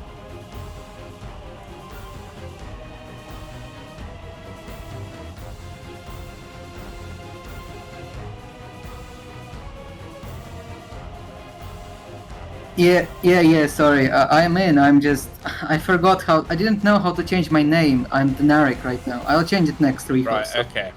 Hold on, Cop, are you in? Yeah, I was just asking a question real quick, if that's okay. Sure, what's up? When it comes to putting in statements and stuff like that, each time I try to do it, it always, like last time, it always makes me like kicked out because each time I tab in and tab out. Is it okay if anything isn't with a player that I write it at the end of the session, and if it's a player involved? You are not required to do written statements at any point. There's no requirement for like certain things. As I said, unless you're marrying a lowborn, then you should do that before you marry them. I do want to hold people to that. Beyond that, if you want to do your write-ups in between sessions, you're welcome to. That's what I tend to do these days. If you want to write because you're bored or during the game, you're welcome to. If you don't even want to write a ton of statements to start off with, that's fine. But how you do that's up to you. That being said, we have everyone else. Raise your hand if you are not in, or hold your peace. We're going to get going. All right. Cool. Everyone, do not press any buttons the first week. My God, it will kill this game. You're all tiered, so there shouldn't be any trolling here. Don't press any buttons. Let's see if we're stable. Go.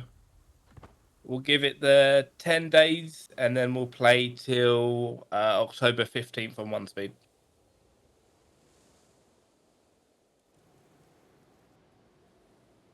It's vanilla. Hopefully, we'll be stable here.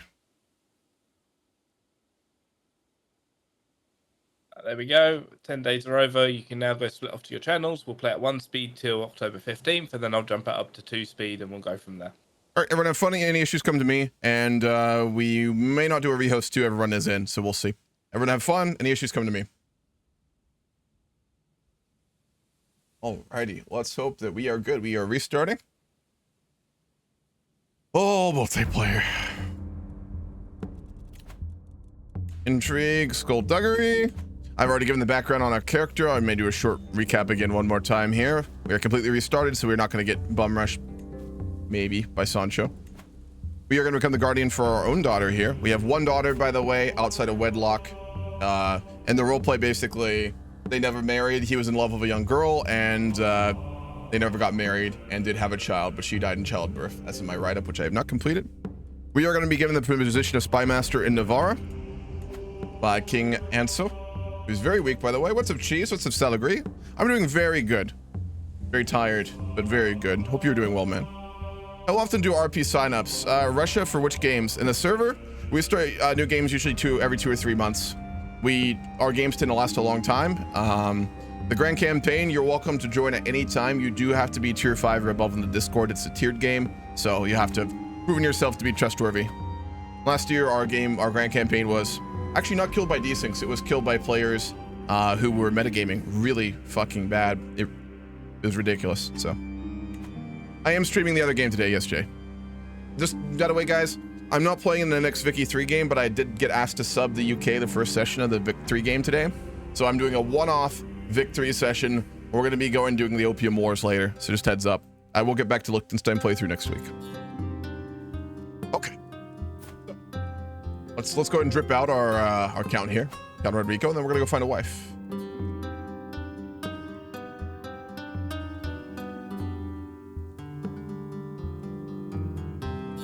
We don't have any of the actually good clothing now.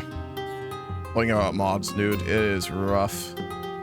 I promise I'll stop bitching here in a minute, but for now, you're gonna hear a bit of it.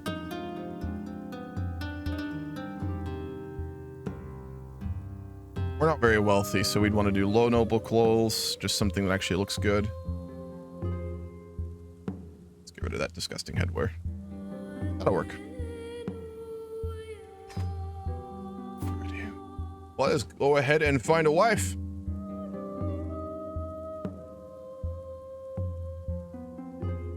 Hey, Ham. Yes. when do we want to do a rehost midway through, or do we? Pressed the wrong button.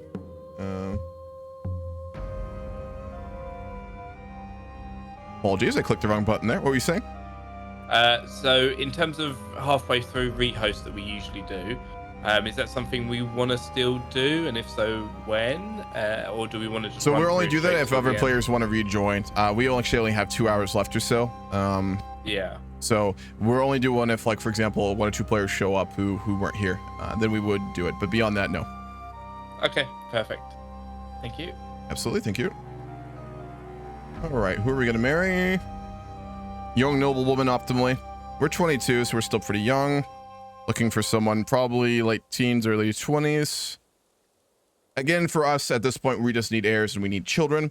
Political marriages are kind of like outside of our purview right now. We're not influential enough, neither is our family, to really be able to marry up. For example, I won't go for a Jimena. This wouldn't happen.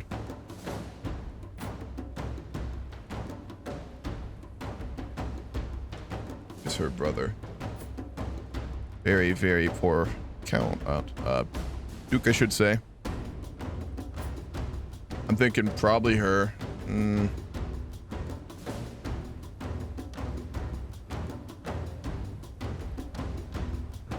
marriage pool's so rough.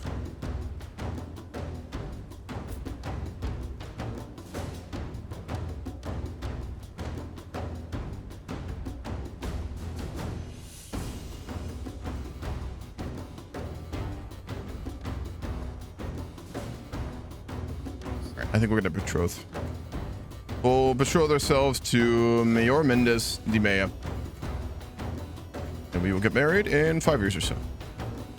Most people play single player rather than multiplayer. Paradox has never done an update for any of their games, which primarily focus on updating MP. And a lot of the systems that they add in DLCs are okay in single player, but broken multiplayer, yes.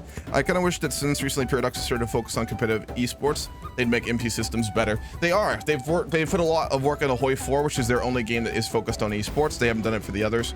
I agree. As one of the many reasons multiplayer is not popular. There's a huge multiplayer community they could have if they focused on it, but they probably won't. Problem is, roleplay games with other players is just so fun. I don't know. If you're like me, you'll make it work. It's just unfortunate. All right, we are betrothed. We will not get married for quite some time. Our daughter has a martial education. We didn't choose that, but that's fine. She's actually not too incompetent. The one thing also to note about Basque culture, which has changed to the Christianization, early Christian culture to mid-late Christian culture was obviously very patriarchal in the sense that women were not really given a lot of authority, and there was a lot of sexism. There wasn't a lot of cultures. It was very bad in Christian cultures, which changed a lot of areas. Historically, Basque culture was actually matriarchal. Not entirely, but women were the primary decision makers in a lot of Basque culture historically up until the modern day, even after Christian culture influenced them. So women in our family will be very actually prominent. We won't have an heir system because we're Christians, obviously, and we'll be going with those cultures. But generally speaking, as long as we stay Basque, women will be a lot more important to us compared to the normals CK3 run, right? So a note on that too. Kind of interesting. Let's go ahead and pay homage to King Anso. We'll do what we did before, and we'll bestow gifts upon him. We want to be in his good graces. We are his spy master after all. We have no good caravan master. We'll go for Anika. Little dangerous, but we should be fine. What's up, Obama Mama? Damn, dude, you have the perfect voice for a commercial. Oh boy, appreciate that. That's high praise. That's high praise. Count is huge. Oh, you mean him? Yeah, he's very, very tall. So the Basque people historically were seen as quite tall. A lot of that is mostly myth, but I'm going for it with Rodrigo. And his ancestor was semi-acclaimed for it too. All right, we've made it safely to the king. And so bids me arise and confirms his satisfaction along with my rights to the land I have ruled. That event is always the same. We are his spy master. We will be very, generally speaking, loyal to him as long as it's convenient for us. I want to reiterate, the Jimena are not Basque culture. This is incorrect. They definitely ruled in Basque areas heavily, but historically, they were not Basque, and we would not view them as Basque. And as such, King Anso is not someone we innately will very much love, given that we are a very proud Basque. Our culture has been very much pushed out of power in this region. We're not an ambitious man. We're not looking to dramatically change that, but we obviously look to our own people first and foremost. And we got back completely safe. Wonderful. He's very tall. Just joined in. Is this a custom character? Yes, it is. Count Rodrigo Arista. So one more time for folks, in case you missed it when I just started the campaign, since we did restart here. I have a full write-up for my character I'm almost done with. I'll have it posted this week, and I'll post that next week when I stream. Generally speaking, we are the distant descendants of one of the former kings of the Kingdom of Pamplona. There was an Arista who ruled there for 2 generations.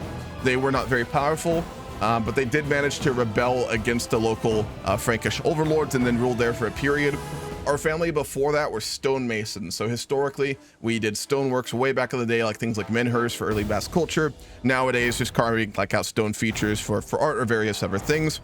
And so we, for the Arista who ruled the Kingdom of Pamplona, we were like basically a cousin's descendant. So we have no direct any claim on the Kingdom of Pamplona, which is now Navarra, explicitly. Where I'm not going to go out of my way to rush major titles. I will play a count as long as it is relevant to us, since this is a roleplay campaign. The other major thing to remember, as I explained before, is that we are a witch. I don't mean this in the sense of the historical context, right? So we're not doing magic and shit like that. What we are is that during these time periods, Basque religion and culture still permeated a lot of the people, the culture, and the religion. So we are a more extreme version of that. And though we are all practicing Christian, we worship the Holy Trinity, we worship Christ, we worship Jesus. But we also do worship some of the old Basque gods. So we all are like a very odd version of a Christian polytheist. And we do obviously have rituals that would be very Christian. So that's why we have witch and why it would be a crime. So a little note on that as well. And yes, Sanso, who declared this war? We did get the war again as well. King Hans, our liege just invaded Sancho this time. Sancho went to war with his brother Alfonso VI, and our liege King Anso has declared war on Sancho. That is a bold play, my man. We'd want to see him win, though, because we are his spy master. We have a lot of power. We're going to go ahead and offer to join the war. And we will send our very modest contingent of soldiers to assist him. We will not lead it. We are not a military man in any way. Yeah, Anso's very small. What kind of character would be willing to restore Iberian religion or Basque religion? A very ambitious and probably cynical one, I would say, Curse. You replaced Banu Kazi? You mean the starting character bench? One question. Will you try to recreate the old Basque kingdom and faith for the decisions? I will, but only if we get characters who go that way. When I do roleplay in any campaign, multiplayer or single player, I really try not to force events I want. I'll have overarching goals I try and would like to do, but I will not force that to happen. So obviously to try and form a kingdom, we would need to probably have an ambitious character or be driven to doing it by other reasons. To obviously restore the old faith, we need to probably be a witch and a zealot or cynical and have reasons to do it. So yes, very dependent on where things go. Sekaliba settlers. I met several hundred pale-skinned Sekaliba, enslaved men and women from the eastern reaches of Europe, have escaped the realm of my acquaintance Emir al-Muqtadir of Zaragoza. Talk as he may about how treasured they are in his armies and his harem, they have braved many dangers to seek freedom in our lands. We have our first desync. We all have scars, so leader Preskova tells me. He actually didn't need to leave, I don't think. Well, maybe I kicked him. On our bodies or deep inside, but we are strong and determined. We long to some land of our own. We'll speak in our ancestral tongue. Are they? No, they're Muslims. We don't have good relations with Zaragoza, despite their trade power. We are cynical. So we actually might be willing to do this. We'll allow them to settle in our cities. We don't hate Muslims. During this time period, a lot of the border regions, especially not warlike ones, had a very good relationship between Muslims and Christians. There was a lot of trade during this time period, especially prior to the kind of war that's going on. Oh boy. All right, I gotta focus a bit. We're in a war. I already attached my men. Okay, we did just win a battle. King Anso did engage Sancho's army in the east of Nemaya, and he is gonna win this. He just defeated 1,500 soldiers with his army. Wow, this shows you how dramatically CK3 can change based on a few little events here. Last game we got destroyed by Sancho.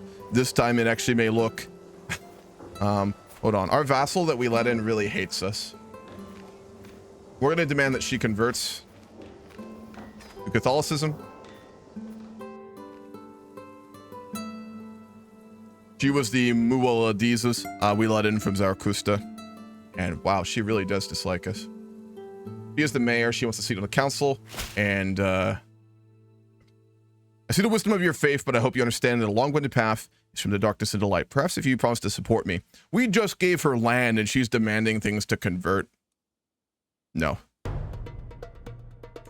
Absolutely not. This is not what was promised. We're not a zealot, but we need to not have issues with our liege by letting in heathens like this. Oh, that is a problem. She fucking hates us too. Our diplomacy and intrigue is high enough. We know that we're having problems with her too, potentially.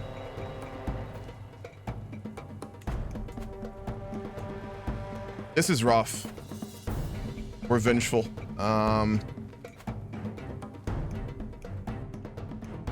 We'll wait until after this war we're fighting with our liege. When we go home, we're gonna march on the town and we're gonna arrest her.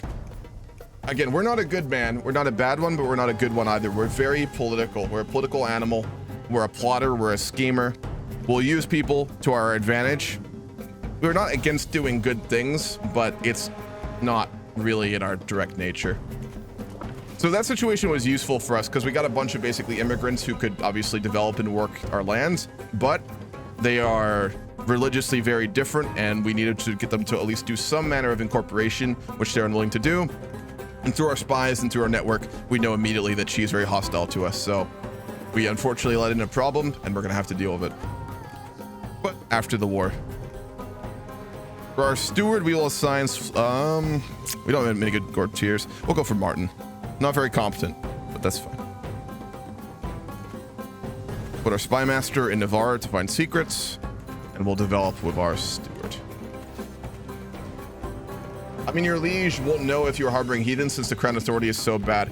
Probably not, but it would have been a very public thing because they escaped from Al-Muqtadir in Zaragoza, who had a very close trading relationship with Navarre, and they were very interconnected. So he probably would have heard about it, given that. It also might have even caused a diplomatic incident. So I think House Arista was predecessors to the Inigo house, which was founded by Inigo Arista. I think it was in... I forget which Arista I originally based this on, Bench. It was the one who rebelled against, I think, the French kings of Pamplona, and then seized power for the Basques there for a generation or two. It's the one I based it on. Hello. Hello there. Hello there. Just I'm not in the game, but I wanted to ask you something. I am in the middle of streaming and playing a game. Can you open a ticket if this is for the Discord? Yeah, sure. Thank you. Yep. A wounded and disillusioned mercenary group has arrived at the county of Najira. The locals claim they have overheard Taka settling down. We had this event again. We'll do what we did before and try and negotiate with them. And they, much like last game, ignored it. Not surprising, but unfortunate.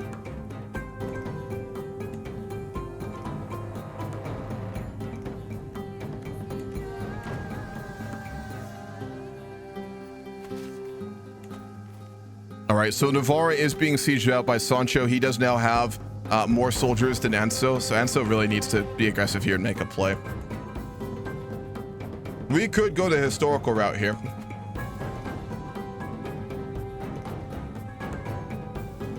He doesn't like us. Does Anso like us? He also doesn't like us that much. Which one? Impatient, ambitious, paranoid. Calm, deceitful, cynical, and lustful. We have power with Anso. We don't have power with Sancho. We are going to go ahead and plot against him. We are the spy master of Anso. Historically, Sancho was murdered, by the way, in real life. He was kind of winning the war of his brothers, more or less. He was a very strong warrior, had a very good army, but he was stabbed in the back. I think during that night, actually, too. With his own sword. Someone correct me on that. I believe in the assassination, the assassin like pulled his sword out of his scabbard and stabbed him through the back. I believe is what happened. And that's historical too. Kind of crazy. Iberian politics in this time period are like a movie. Gotcha. Sancho has way more soldiers. We are attempting to assassinate him right now. If this gets found out, we are in big trouble. But I think we're going to put our or fully behind King Anso. Like I said, given that we are his spy master, it's a very good position. It's a powerful position to be in.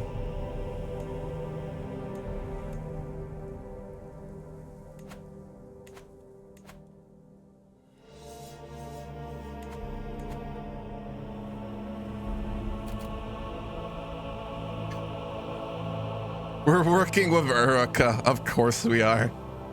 Look who's our primary agent to assassinate Alfonso VI. Fucking Infante Uruk, Jimena. Accurate. She was the oldest child of King Fernando and the sister of Sancho.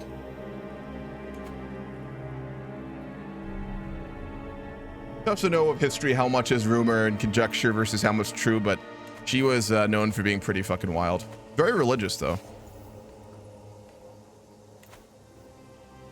I think we actually will get the Siege of Leon before the Siege of Navarre, so this will be interesting. In outright combat, I think Anso will lose dramatically to Sancho, so we have to move quickly with this plot. 11 months to go. The longer this war drags out, the better for our king. Funnily enough is that Alfonso started the wars with his brother by attacking Garcia. He did, in real life. Garcia was very weak. He was the youngest brother. He was very much taken advantage of by the different leaders, minor nobles of Galicia, and Alfonso did take advantage of him. He was not a strong man by any means.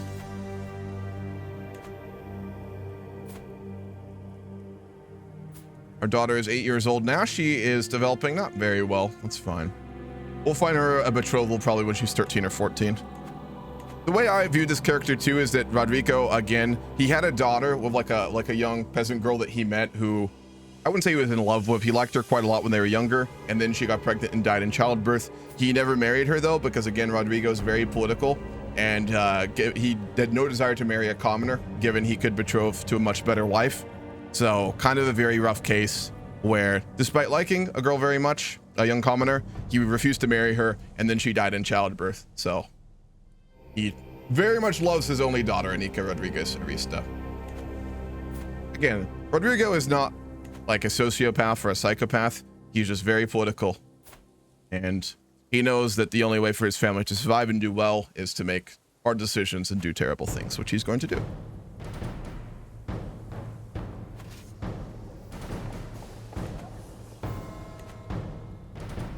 And Sancho did take that siege. Fuck. 8 months to go. I think this battle will happen before we can take any action against him. Would you rename Navarre to Basque if you took over the kingdom? I'd rename it to the Kingdom of Pamplona. I think it's the name. Pamplona? Pamplona? The name for the Basque kingdom prior to Navarre. Is that in our decisions? It is not. But I would rename it, yes. Pamplona. Thank you, Truckonero. Yes. Oh, I don't know if they'll even get the siege before we have to fight them here. It'll be close. No, they will. Leon has now fallen as well to King Anso. We'd be talking with him and explaining to him that he needs to delay this war as we have plans to deal with him. 6 months. He needs to hold out. He needs to escape to the mountains. If Anso can delay Sancho long enough, we may be able to end this war. Garcia is actually his heir, though. Ooh. Like map mode, yes, I can do that real quick. Duke of Normandy, Northumbria, Scotland, Flanders, Holland, Angria, Pomerania, Sweden, Novgorod. 2 people in Byzantium. North Africa has 2 players, Cagliari. There's a player north of Baghdad, a player in the Hejaz, a player in Merv, and then a player in Afghanistan who's very interesting. He is playing currently a successor leader. He is basically, he has a very interesting story. He was like a family descended from the original Macedonian invaders, which has continued to rule for quite some time, over 1,000 years. They're not very powerful, but they are the descendants of Greek invaders. They've converted to Buddhism, but culturally still Greek. Very interesting. I think I got everyone. There's also a player on the islands out here, but he didn't make the rehost because he had problems with his CK3. That's everyone. Central Europe is very empty, actually, ironically. All right, the battle is happening right now. Oh my gosh. Francia got called into the war. Anso formed an alliance with King Philippe of France, who is sending almost 4,000 soldiers to support our liege. We really did back the right horse here. Anso also... he did not win that battle. We are retreating, though. He has a lot of his forces still remaining, and we are about to assassinate Sancho potentially here. Ooh, this is interesting. This war is going pretty wildly. Lush, vibrant, and soft at the first light of touch. A merchant presents me an exquisite carpet in the hopes of good future relations. So I'm about to find weave, I'm struck with a thought. Wouldn't a carpet like this muffle the treading of feet, even conceal the steps of a bumbling agent? We'll give him the gift. This is going to be an assassination attempt, I believe. He's extra vigilant. God damn it. I will also have to read these events very quickly, as in multiplayer, they'll disappear very fast, so... if I'm speaking a little quickly, I do apologize. Following the death sentence of a lowly thief, I asked my daughter and Arenica what she thought. She expressed doubts about whether any god would want a realm to be ruled by a harsh law.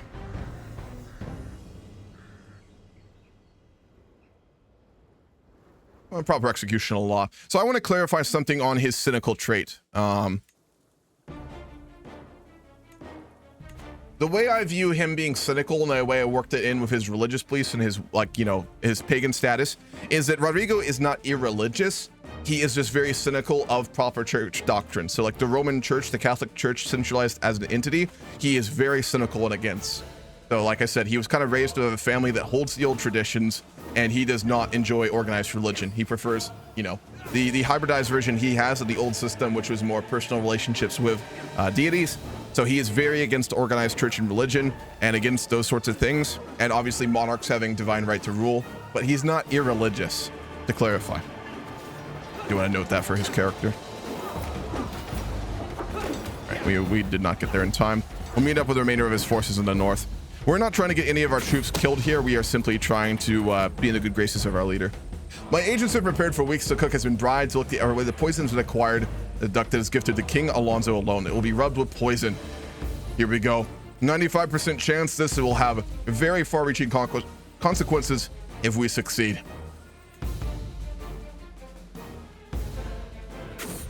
And we got him. The bird became the last thing Alfonso ever ate. Even better, in his death throes, a bone got stuck in the king's throat. It is unclear who killed him. We would have spoken and gotten the permission of our liege to do this. We had successfully, with our spies and our spy network, managed to assassinate King Sancho.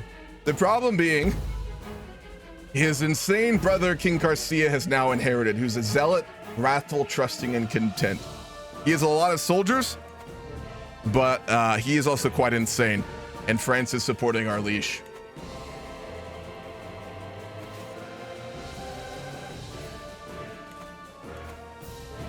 This war for?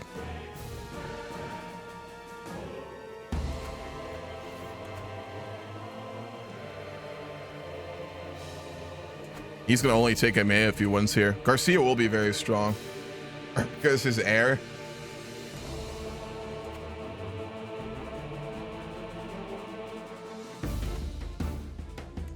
This situation benefits us. King Anso needs to be very reliant on us as his spy master with a strong but admittedly crazy and weak leader in Castile. I'm not going to kill King Garcia. I don't think we would. We'd use this situation and the insane leader of Castile. King Anso still has an alliance with France, so he's strong, but he's also very reliant on us. We're going to take this opportunity to get even closer with our liege, or try to at least, and then we're going to just be very indisposable to him. Maybe he'll turn into his formerly powerful vessel. Perhaps. Unlikely. We would definitely plot for more land. Like I said, we're not ambitious, but we're not content either. We're much more interested in political power, though. We are attempting to sway him. Take advantage of the situation.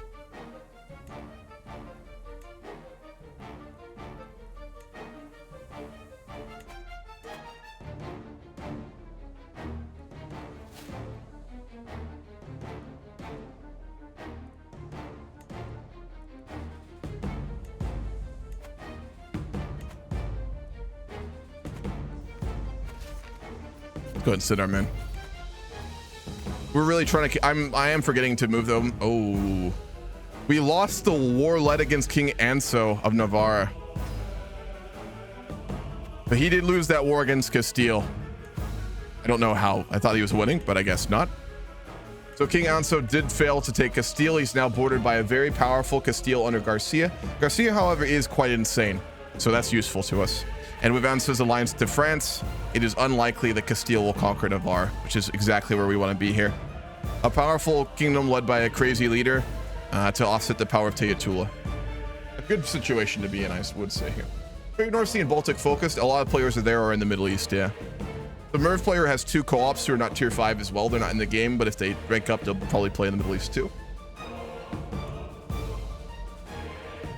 Badman and Little Boy for the World War II bombs? I think so. I don't remember either too well.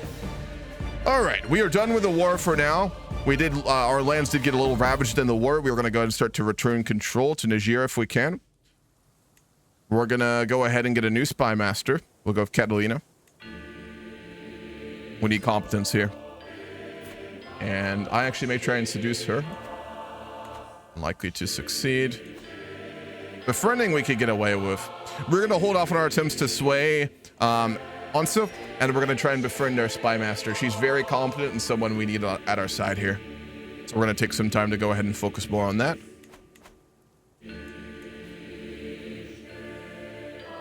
You're down 1 night too. Yeah, we're fine. We'll wait on that.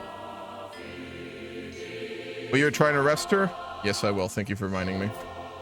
So given that the mayor is very hostile to us, we gave her lands and she's thrown it in our face. She refused to convert. She's a problem for us in our liege. This is a political issue. She is a danger. We're going to imprison her in just 1 moment. Considering my last deeds, it's only natural that others should respect me. I'm convinced Catalina has also accomplished a thing or two, which fulfills her with pride. Perhaps if I commission a small poem comparing our deeds. We'll focus on her accomplishments. We are no fool. So we're going to go ahead and arrest her. We'll send soldiers. We can raise troops first, can't we? Yes. We will send 300 of our household guard and soldiers to arrest Mayor Preskova. For people, we are allowed to remain, but she will be forced out and banished.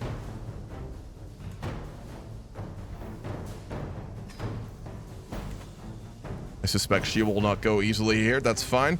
We won't be there. We're in the capital, Navarre. And she has run away. She is no longer in control. She's escaped to faraway lands. She's no longer our problem. The mayor is also Moladi. He needs to convert. We're not going to have a Muslim ruling the town. Culturally, it's completely fine. They are from Russia. They were slaves to the Moors, but they need to be our religion. He also will not convert. Very well. Oh boy, we are having problems with these mayors right now. Also has run away. The local community keeps electing heathens. That's fine, but they have to convert. After this, we're doing a Victoria 3 campaign. So no, not today. Grand campaign continues next Saturday, the main one. Oh my God, none of them are converting. We're gonna up our laws to limited crown authority. I'm gonna directly revoke his titles if I can.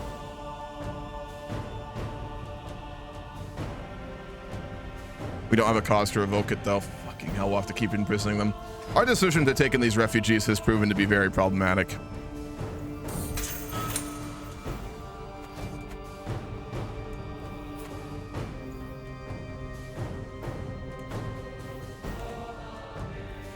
He's back. Didn't he run away? You can revoke a barony without claims. Okay, I did not know that. Thank you very much, Genius. We'll go ahead and revoke the city then.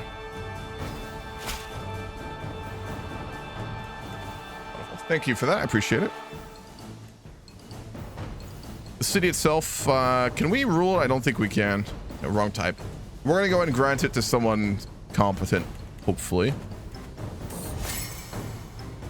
I should be able to help along my attempt to befriend Catalina by promising her with a gift. People are very easily manipulated with shiny baubles. Give her a simple gift.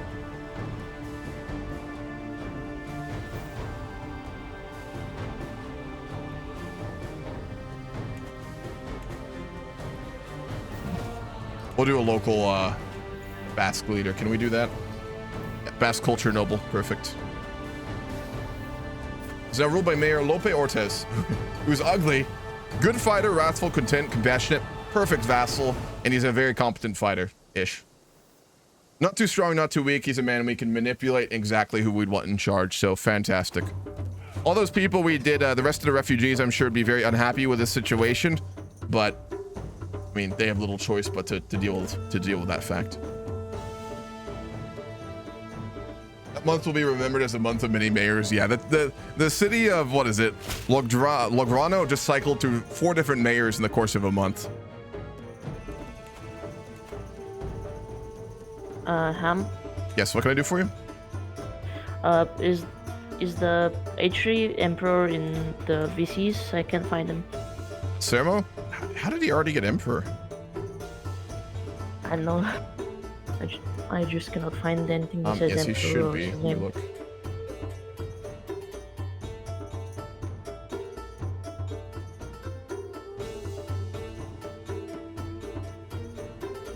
Yeah, he's down in Duke Saxony, bottom BC. Alright, thanks. Orc already conquered Sardinia? My man, what's his traits? These are tiered players. I shouldn't need to have these conversations. 1 second, guys.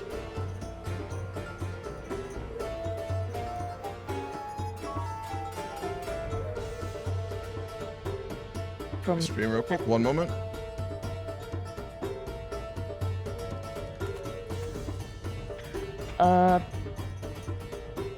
Essentially, after the guy landed, he essentially, well, being Norse now, he went on to conquer the island. Now he's gonna basically live out the rest of his life peacefully, trying to deal with the new lands that he conquered. Sorry? Yeah.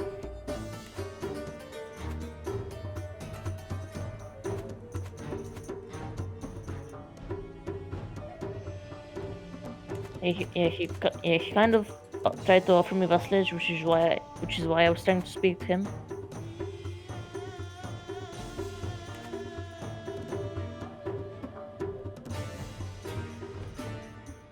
Yeah. Alright, I'm back. I was on purpose, Curse. Here.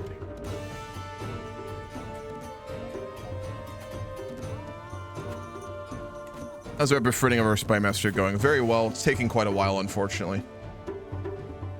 You check out Ireland. Yeah, I know you didn't make the first session. Still divided. Nothing too crazy going on there. You will not have your custom character, though, of course, Moose. Sermo got Emperor somehow. I don't know how he managed to get that so quickly. Angria was influential, to be fair, but...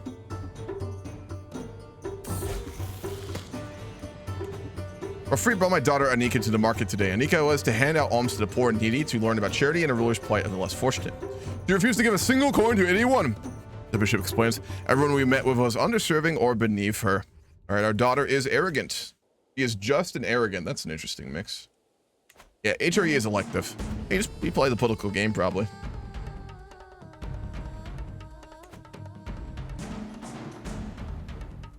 No, I'm not going to do that with the... We need to get a court position. That we very much do need. How much does their upkeep cost? That's doable. I really, really wish CK3 would change the cost that you have to pay for court positions. They're way too high. All right.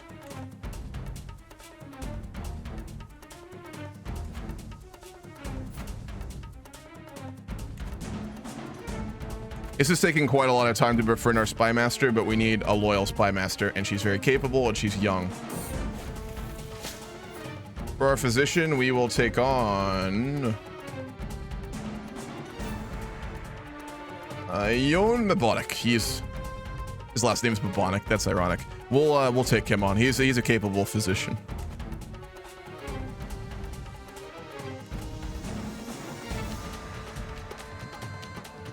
Yeah, it is kind of odd, but the HRE elected many shitty rulers.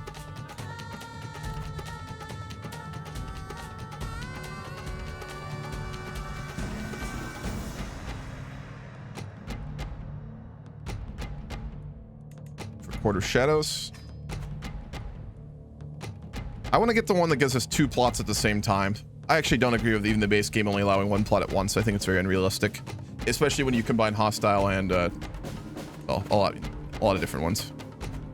When do we want for that? Twice schemed. Okay, that's what we need to get to. This is very important if you ever play Intrigue. Only doing one thing at the same time is really shitty and annoying. Promise of dedication was sent a strong message about my good intentions towards Catalina. And anyone appreciates a powerful favor. We'll give her a hook on us. It's fine. She's terrified of us, which is exactly what matters. I wonder if, is the king terrified of us? No, he's not. He's not intimidated.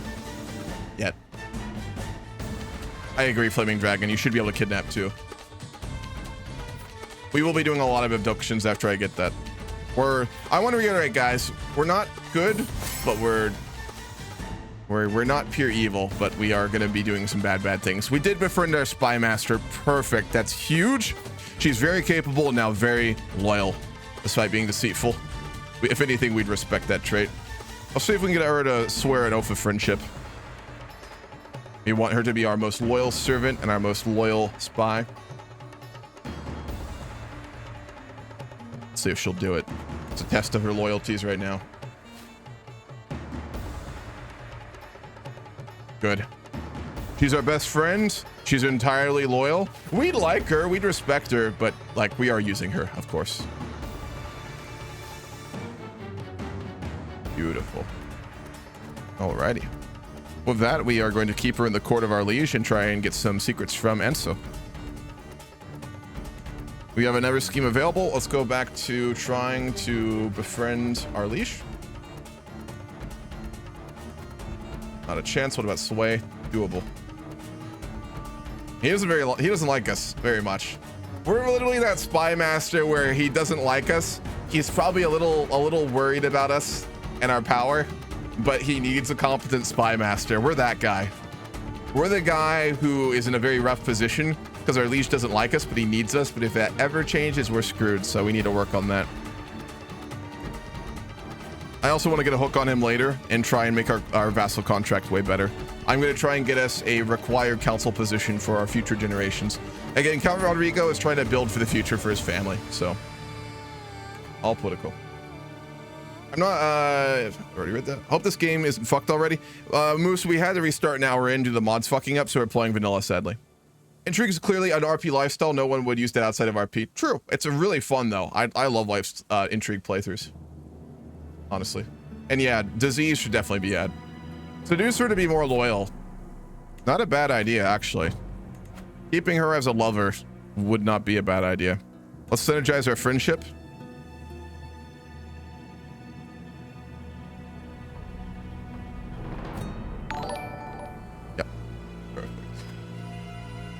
Could we seduce her if we wanted to?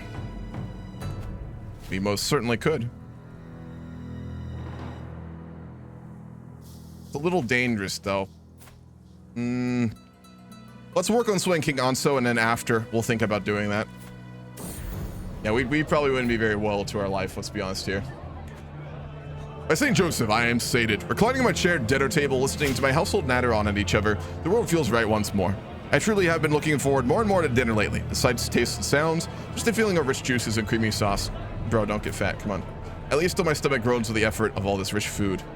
Still, it leaves as quickly as it comes most evenings. My work at the court of King Anso, I failed to find any secrets.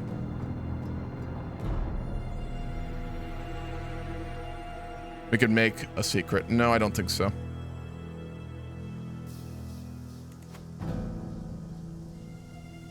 We'll do one more, and then I'm going to send him to the court of Queen Uraka. Garcia died as well. I bet he died under mysterious circumstances. I'm calling it right now.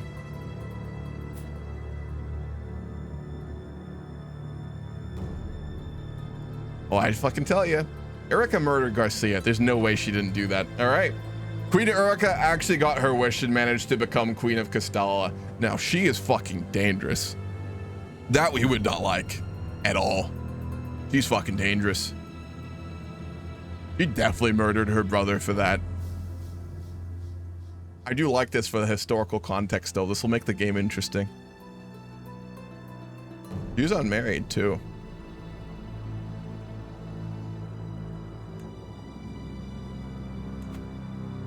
Didn't think so.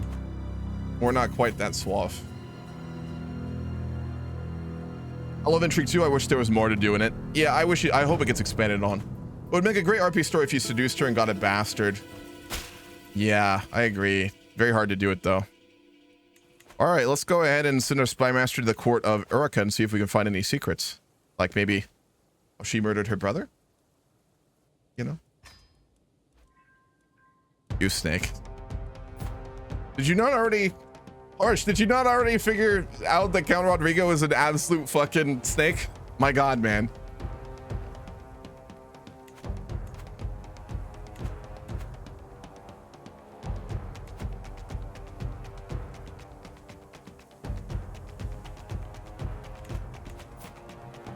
We are going to try to, like our family before us, try and get our daughter to take on our tradition, so she'll be a witch too. You ride the short bus? How do you mean? Civil war in Castalla. Alfonso Gonzalez of Soria is fighting a war of tyranny against Queen Uraka, who is a well-known fornicator. I bet that's a bastard. Yes, it is. A scaly bastard.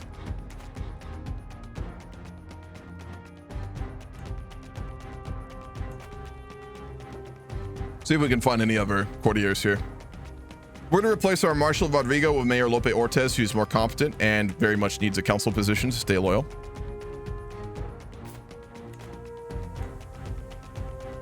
And we are going to replace our Chancellor Suero with Yon Babonic, our court physician, who is way more competent. He's intimidated by us, so I think we can probably trust in that a little bit here. We don't have a good relationship, but as long as people are intimidated enough by us not to cause problems, we're fine. Let's see if we can get Catalina. After we seduce our spy master, let's see if we can invoke her into our religion too, or our hybridized religion. We'll go for that. Sneckety snack. Sneckety snack. I'm actually devastated I couldn't make it to this game. However, I'm lucky enough to play the victory game later tonight. Hell yeah, man.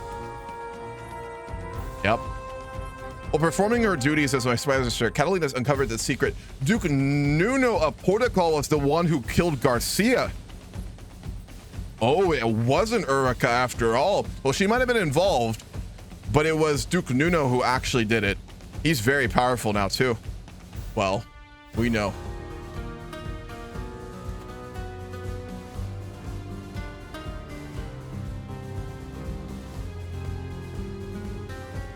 We'll get a trait later where we can demand gold for hooks, I think, right?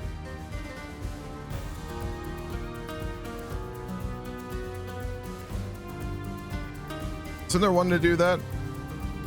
I think that is stewardship, actually.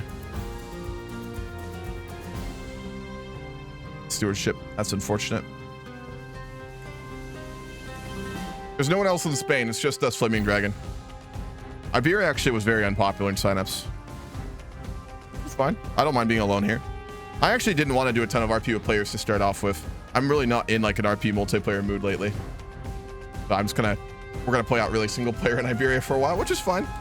It'll be fun. I'm really starting to enjoy a lot more CK3 in like a more single player experience. Once you get into the character a little bit and you start to enjoy things more, I do think it becomes very enjoyable. And I like interacting with players, but it can be very long-winded. It can sometimes be a little bullshit. I love multiplayer roleplay, but it's... I don't know. It can be a bit much. I'm just not in the mood for a ton of it right now. I say, well, literally about to play the UK later today for a session. Who is that follow? I think I missed a few follows too recently. I'm gonna follow Genius. I'm gonna follow Jack Degree if you're still here. Thank you for the follow Obama Mama if you're still here. And thank you for the follow Sir Slaughter if you're still here. If any of y'all are still here. I did miss all those. I apologize.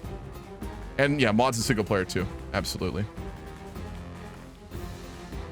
What can we do with strong hooks then? I think I would rather cause problems. We want to see more chaos in Castalla. So instead of blackmailing him, we're going to expose that he murdered Garcia and just let things get even more crazy. We exposed that Duke Nuno murdered Garcia. He's also one of the people revolting against Uraka, so we're going to make it even more chaotic over there. So in chaos. I stop at a roadside stall selling some simple foods. And Trader Gomez plies me with different wares before reaching below and stall and bring out a carved wooden box. For you, my liege, this is the finest cheese in all the realm. He pushes a small block into my hand, leans and whispers conspiratorially. It was crafted by cheese-making Vikings here in Iberia. Well, let's see if he's telling the truth. That does sound interesting. I doubt it, but you never know. Let's go ahead and marry our betrothed wife. God, she's really not competent, is she?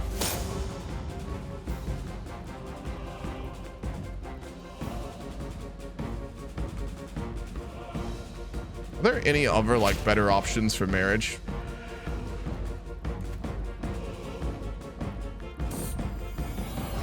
Damn it. This is why multiplayer also is a little annoying sometimes. Alright, we'll do the marriage then. You failed to find any secrets. That's fine. Scarlet looking woman is brought before me. However, the pathetic woman in front of me barely looks like a cheesemaker, let alone a Viking. I'm truly sorry, but I'm not really a Viking. It's a lie to help me with selling cheese. We'll take the profits and we'll take the artifact. Offer Rodrigo my sincere thanks as he stares angrily at me through a haze of alchemy. It was not easy to find someone to volunteer to test my collection of substances. For him, it has been an evening of pain-burning sensations and occasional unconsciousness. Or testing some torture techniques, you know? Maybe a few poisons. Just a little bit. To my surprise, my Marshal Mayor Lope has come to me, promising me whatever I need. Whatever he can do, he will provide a fast. We're really starting to intimidate people, I think is what this is. We'll marry our wife-to-be, Countess Mayor Mendez. Like I said, we have no plans to be loyal at all, so. Passing through Navarra, the capital of my liege, King Anso, when I receive an invitation to his castle. As I arrive, he welcomes me with respect and tour. One thing that strikes me is the place is full of unfinished projects. Look around. Greetings, my lord. Eustace, one of my cooks, says, I have your daughter, Anika, here with me. She promised to clean the pots in the cookery. And clean every pot she did. Scrub the cauldron without even asking. It's a sweet girl you've got there. Oh, she's compassionate.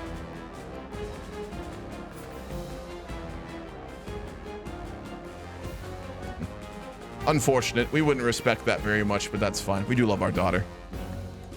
A library where the books are stacked in corners and finished building projects all over the place.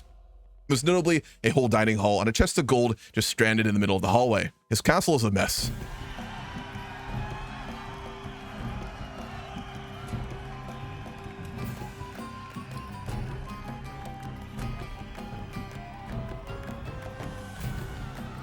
Or work to try and reorganize things and help him out here. What does that cheese give us? Health boost and attraction reduction. Fine. As I explain the risk of keeping a chest of gold out in the open, King Anso's eyes open in realization. He's a very smart man. Oh, of course, I should be out here. Thank you, Count Rodrigo. Things are looking good, and there's other areas I can still help out with. Try and help with reorganizing the stewardship. We'll take the victory, what we've got, a little thing only, and then we'll go. That's it. We don't want to overstep here. Very delicate dealing with our liege. He kind of likes us now, so let's build off of that. I spot King Anso by the entrance, waiting to see me off in the morning. As I walk up to him, I hear him muttering to himself. He really fixed the place up. Ahem! For a quick goodbye, I am soon on the road back home. Wonderful. He likes us more. Before we leave, we're going to leave him a poem, too, talking about the legacy of his family and the great name of House Jimena and his future. He really did not like that. Fuck. That backfired. He did not like our poem. It's a good poem, we thought, but apparently not. While performing her duties as my spy master, Catalina has uncovered a secret held by Queen Urica. Los Guido is, in fact, a bastard child of Queen Urica and Alfonso! Her brother! Her bastard daughter is fucking inbred. That's good information to have, I'd say. Very good information to have indeed.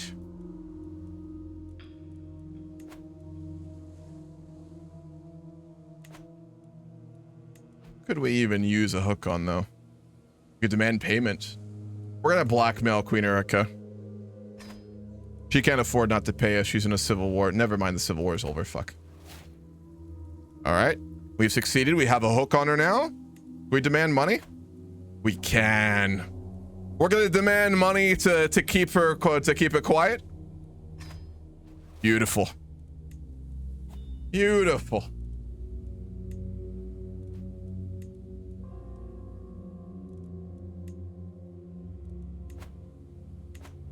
Oh yes, and we can. I think we can keep demanding more payments in the future too. Remember, blackmail's never once; it's continuous. Wonderful. We've made a good amount of gold there from a gift from the neighboring Queen of Castile. We're often performers at court, but this time we were promised something special, and I certainly got it. As the troubadour starts yet another stanza, I walk up the Great Hall in embarrassment. Each and every song is a dedication to me from Catalina. I think our spy master may be very interested. Wish we could do two at once. We'll seduce her later, but we've got things to do right now. Again, we don't have very strong feelings for her, so it's only political for us. I bet you'll come up with a Spanish Buddha, if I can say so myself. How do you mean, Salagri? At some point, you're going to have a secret library of just horrific and dirty secrets on all of Iberia. Pretty much, yeah. That's the goal here. You should have married your son to her daughter. You mean the fucking inbred one? If we can find out, other people can too. We also don't have a son, we have a daughter. So it wouldn't work even if we wanted to. Have you seen this child as well? Listen, we're political, but even we wouldn't merge our dynasty to that inbred mess. If Erica gets another child, we might do it in the future. You never know.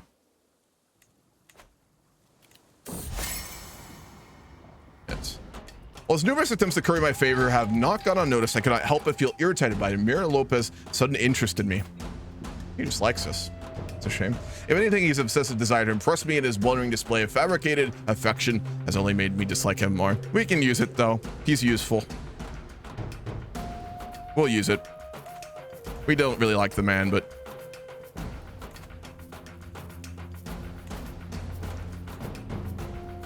Of our money, let's see if we can build anything.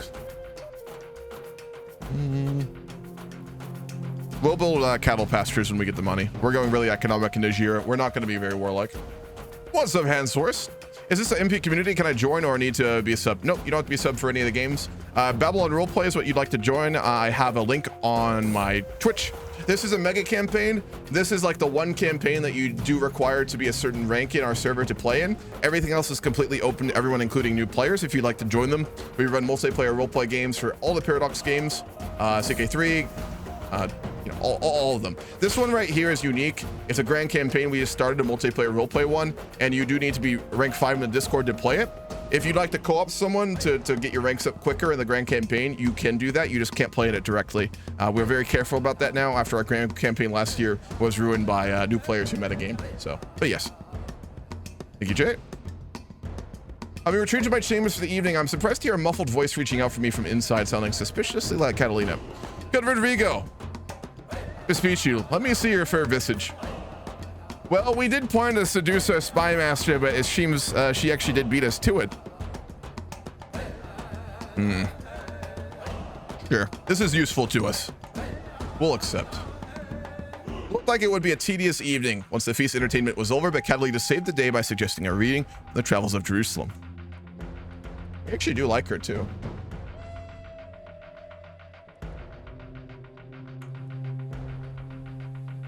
Yeah, Tall, this is the multiplayer grand campaign. I played for hours of CK3, never played multiplayer. I was looking for a serious community to play with. Yeah, we do heavy RP, so it's very RP stuff, no casual. We're very dedicated like that.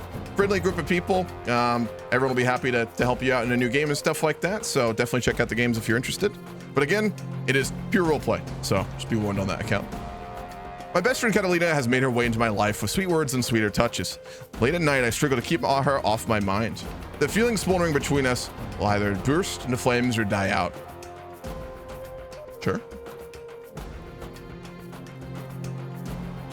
As I said, she is very useful to us. Shiver anticipation finds its way to my spine as I knock resounds through the stillness of my chambers. I'm greeted by Catalina, smiling doubtfully, while playing on her face. At last. Oop, lost the event. Multiplayer. You could seduce Queen Erica. Wait, Erica. You mean Erica? Oh, yeah. She really dislikes us. We did blackmail her. Maybe later. It wouldn't be the worst idea in the world.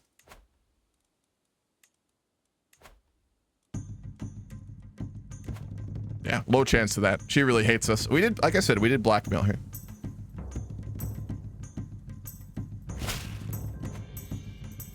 All right, we're not finding anything else there. I'm gonna go ahead and send Catalina somewhere else.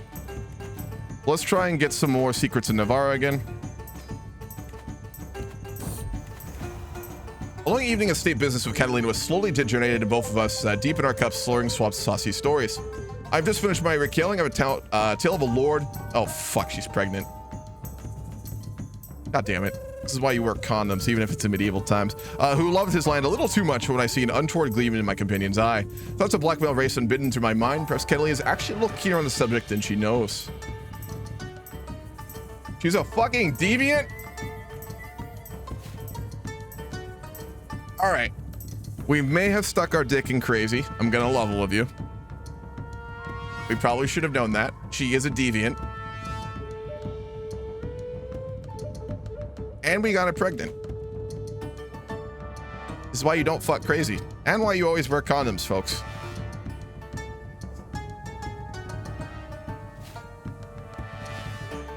And we got our wife pregnant too. Oh boy. Okay. We're getting in dangerous waters here. I'm gonna be honest. We really need to make King Anso likes us. So when he finds out what we've been doing, he won't hate us. Oh boy. Ham. Yes, what can I do for you? It's a off-RP discussion, but I'll mute up real quick. Yep.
This GC stuff. News King Ansa's wife. Do we really need to play with that level of fire? She really doesn't like us either. He's only had a daughter too. He hasn't had a son. It makes it more interesting and your wife's opinion is not important. That is true. We're not trying to be very loyal to our wife, or we don't have a very good relationship with her. What's up, Green? Going quite well.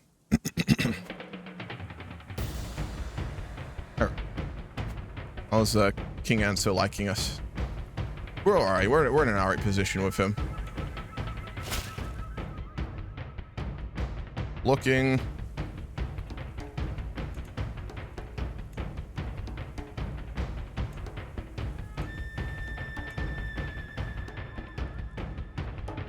We'll go all the way, and then I think we'll call on. We just need him to like us. He doesn't need to really like us again. We just need to try and use him all we can. What about the other vassals of our liege?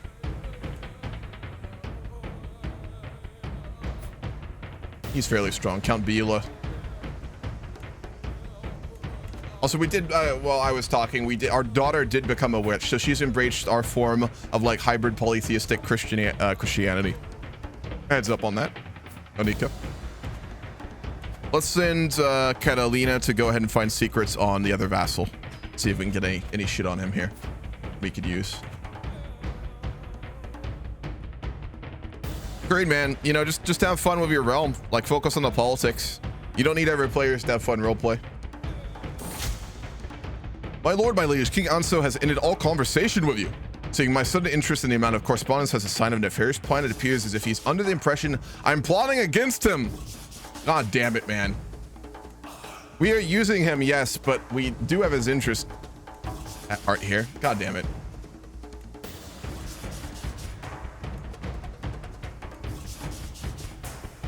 My nose is running.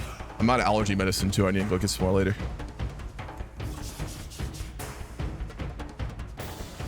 What's up, Dolphin? We are playing the Basque Count of Najira. We're a spy master. We've done lots of plotting, and we've been just fermenting problems all over Iberia so far. Okay, so our wife did bear us a son. Battlebird Balthus, did you want the son to be named something in particular here? You use the channel points. Oh boy, our son is quite sickly though. He might not survive. Let me know if you want to change to something. We'll go Avanzo for now.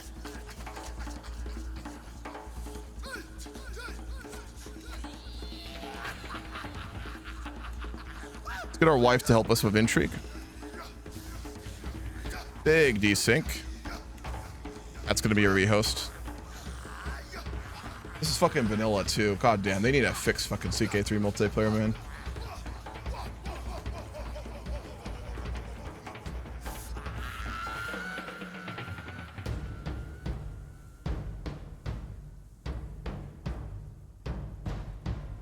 Okay, that is going to be a rehost. Yep.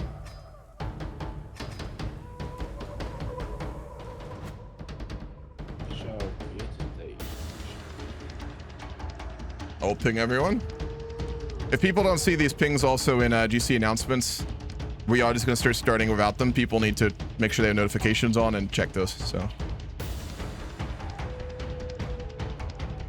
are we doing a rehost? Yes, we are.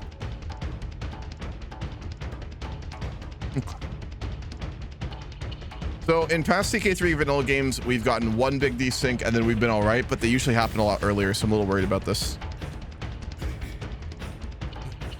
So unstable. What's this RP about? And I already read that. Lagario. Sounds good. But we got ourselves in a very good position, I must say. We are very influential. We are very intimidating. We're very powerful. We have a very capable spy as our lover. We might go for another one too. Maybe we should look into trying to befriend and get under our sway Urika Spy Master too. That might be worthwhile. But as I said, we're really just playing a political count. We are going to get enormous political power, but I'm not going to try and take more titles, really. Just listen to the music. Fuck yeah, man.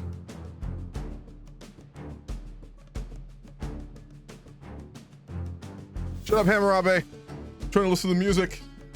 The medieval Total War 2 soundtrack, by the way. It's fantastic. I never get tired of hearing it.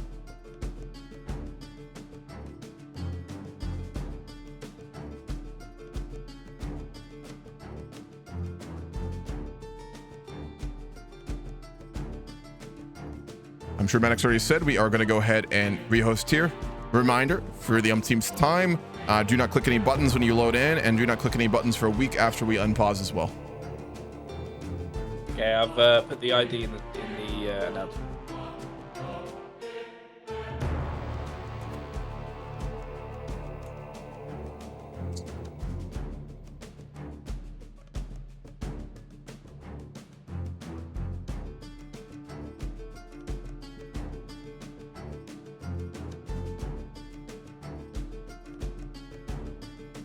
Are you going to go the pagan Basque religion? Yes, we're already a certain form of it. So our character is a witch, and the way I'm role-playing that out is that he is a polytheist who worships the Christian god as well as some of the old Basque gods. So he's technically kind of a Christian, but also like a pagan in some ways too. I may try and reform it if we ever get a character that might try to, but only if it goes that way. Would you take over Navarre and Ipuz Suko, then go under Castile? Probably not. We're not going to make a play for higher office. I think he would be very content with his position, where even if our king loses and dies out, we are powerful enough, intimidating enough, and useful enough that we could survive. So we're in a very good position right now. I'm planning for us to basically just start abducting and then getting hooks on people and forcing them to give us money. And we're going to develop the hell out of our province for future generations. I also want us to try and get a hook on our liege and renegotiate our vassal contract to get a permanent council position for our children and heirs going forward. We're trying to make ourselves like a very soft power count that has like ridiculous power, and his children will too. I love Total War, Pantera. There's an upcoming CK3 single player campaign I want to do where we're going to use that Total War mod, so I'm going to fight all the battles in Total War. That'll be pretty soon. That almost actually beat the Fallen Eagle mod, but it did lose my 1 vote to it. By the way, if you want to vote on future campaigns, I have my personal Discord, not the roleplay multiplayer one, and that's where there's votes up for everything. You need to join the Discord I have, and then you need to get the Babylonian roll and rolls, and you'll see all the votes there. If you'd like to vote on future campaigns, because we almost did actually do the Total War one. It was very close. Orion, if you're still here, I did just see the aquatic map mode. What the hell, man? Oh, fuck. All right, I'm gonna link this. Someone just linked this mod to me, Orion, from earlier, and I didn't look at it. This is fucking funny. It's a CK2 mod that makes like a whole map for dolphins. This is the most obscure shit, man. Who put enough time in to actually make this? That's what I'd like to know. I don't hate it.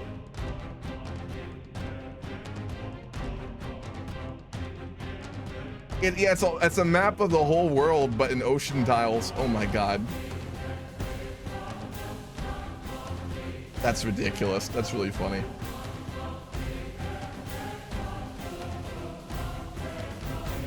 With like Aquaman shit.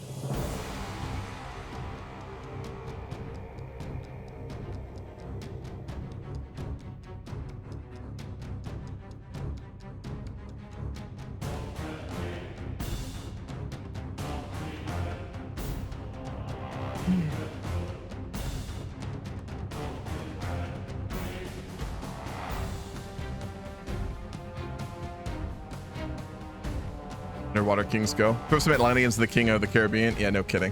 What's up, Yorfie?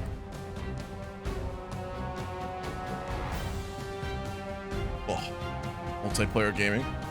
What's the new 8,000 coin cost reward titled 3,000 do? Hold on, what? That doesn't sound right. I think you just bugged out. I did add some new channel point reward stuff. I added song requests if they're relevant to what I'm playing. Ranting on things, explaining parts of the game if you want technical stuff. It is named 3,000. The fuck is that? That is not right. That's supposed to be prediction. I don't know how the fuck it changed. Let me fix that. It randomly changed since my yesterday's stream too, because I know it was right yesterday because I saw it. The hell, Twitch?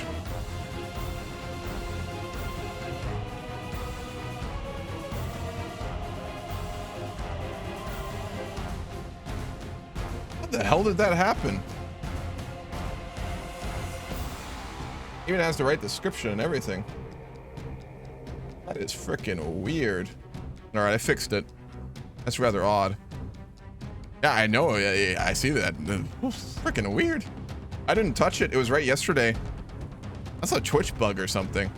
Or someone got into my Twitch account, which is no way because they don't have. I mean, they do not have what they would need to do that. Well, it's fixed now. It's for predictions if you'd like me to do a prediction ever. It also wasn't even supposed to be 3,000. I mean, it was supposed to be 1,500.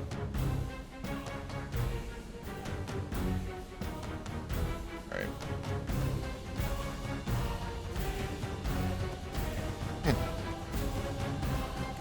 All right, I need to force myself not to touch my keyboard. How many players do we have right now? 23, most are loaded in. No, some are loaded in.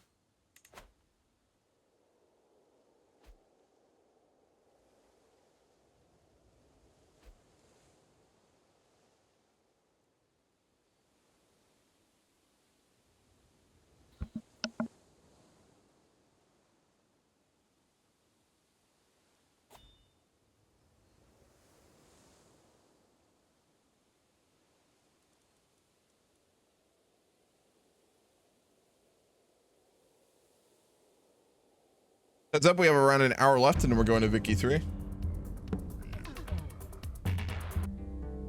You have to follow, let me get my stream manager back. You gotta follow M Dragon 1992.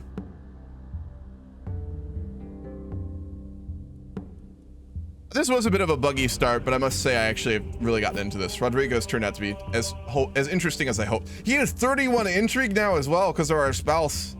Oh man, we are. Oh boy, our king's not intimidated yet. God damn it. We will also at some point go down the torture path. Rodrigo is not the type to shy away from that. Like, I want to reiterate, he's not pure evil, but he's willing to do very bad things. We're not like a fucking demon, but a little bit of torture is not outside of what this man's willing to do. Look into those eyes. Those are not the eyes of a good man. Just a reminder, do not put a member of your dynasty on the throne of Spanish Crusader Kingdom. It will go horribly. I don't know what you're talking about. I have no idea. By the way, Hamu, Manix, the only reason I'm up here is so I can have that bloody music muted. What music? What? That stupid elevator music. Like because Are there you guys music had, in audiences for stages? Yeah, if the people on the stage are muted, we hear music. Oh, sorry. All right, I'll leave myself on mute. I've been ranting to my Twitch chat, so well. Yeah, I know Platypus, and every time I click it, it stops for a moment and then kicks right back on. Oh, I see at the bottom. Yeah.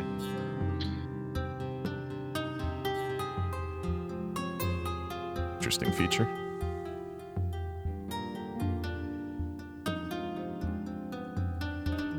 All right, 25 players in. We are mostly loaded. Just a reminder, we have around an hour left. We will end 15 minutes early, so folks have time to jump on over to the Vic 3 game. Yeah, because I have to host that as well. Maddox putting in work out here. Yeah.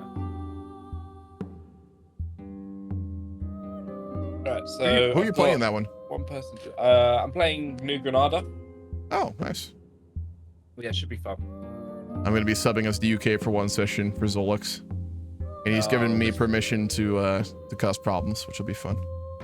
Oh yeah, it's the best thing to do. Oh yes. UK. Oh yeah. Be a catty bitch who loves drama. That's the way to run it. Exactly. Mm-hmm. Okay, I think I've got everyone in. Is anyone waiting? Put your hand up, otherwise we'll start. Everyone looks like they're loaded. Is there anyone waiting? Raise your hand now or hold your peace. There's no one in here. They should be in here. So, all right, we'll go ahead and get going. Hour left to go, everyone. Have fun. Do not do not press any buttons for a week when we unpause, please. And have fun.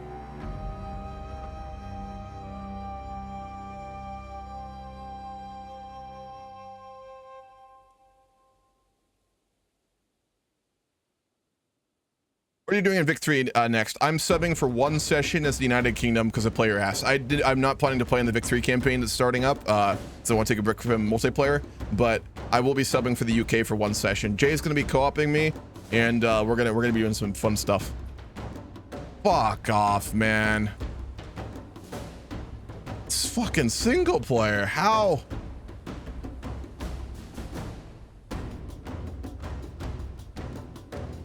And the GC has jumped down with me a channel. We got to figure out what's going on. Fucking hell, dude. The only thing I can think of is someone's gone in and pressed stuff. I'm thinking the same.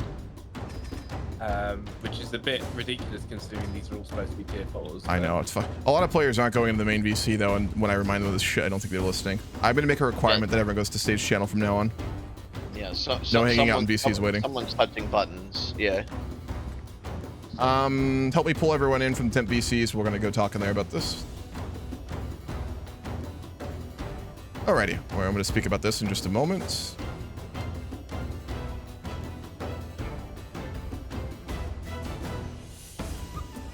Okay, so we're gonna start with a new rule, which is that when we do these rehost, everyone, you need to come to stage event. You can go back to talking to each other right after. But while we are doing the rehost, you need to be in here because I'm going to remind everyone every time the following, which will cause this issue. We may have a major desync problem with like game files. Much more likely, it's the obvious. Two things. One, when we rehost, you exit to desktop every time. If you don't, shit like this can happen. Every time you also do not press any buttons when you load in or a week after we start, which is why everyone from now on will be coming in here and we do these rehosts for CK3 and for this campaign so that I can tell you this every single time. I know it's monotonous, but shit like this will happen due to those reasons. So everyone right now, exit out of your CK3, go to desktop. Every single person. Otherwise, you will fuck us over. Like, everyone is a tiered player here, so there's no excuses on this for trolling and shit like that. I'm sure if this is what happened, a player just misremembered. It happens, which is why we'll be in here from now on as well. When we get in, do not touch any buttons at all. Because if you press even a single button, we can get these decent, because CK3 is so fucking delicate. If that is not the problem, then we have a bigger issue.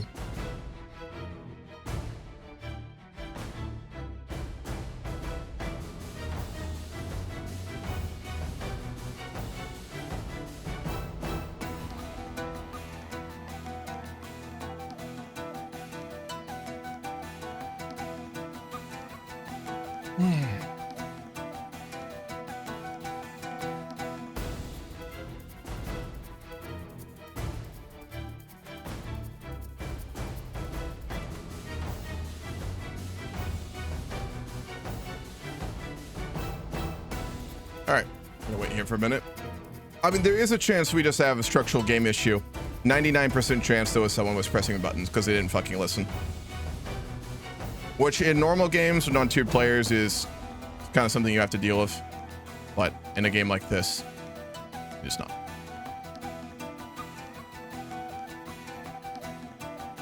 There was a desync, yes. CK3 is so fucking delicate.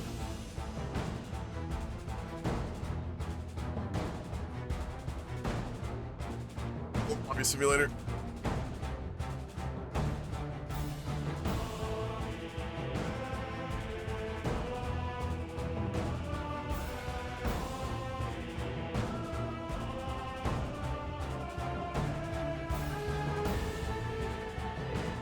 What's up, Foozy? It's nice. Dude, I love single player CK3. I really don't mind. I know there's some players in our multiplayer games who just like lose their brain when they don't have people to RP with, but especially in CK3, I don't mind it.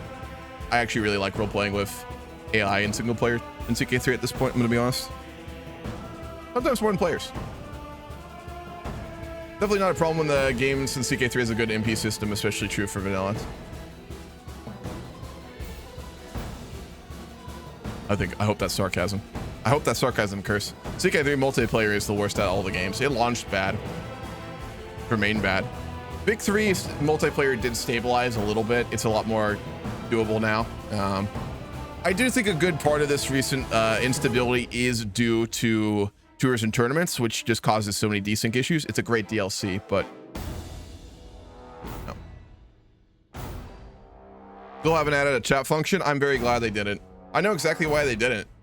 Paradox multiplayer is toxic as fuck, man. It really is.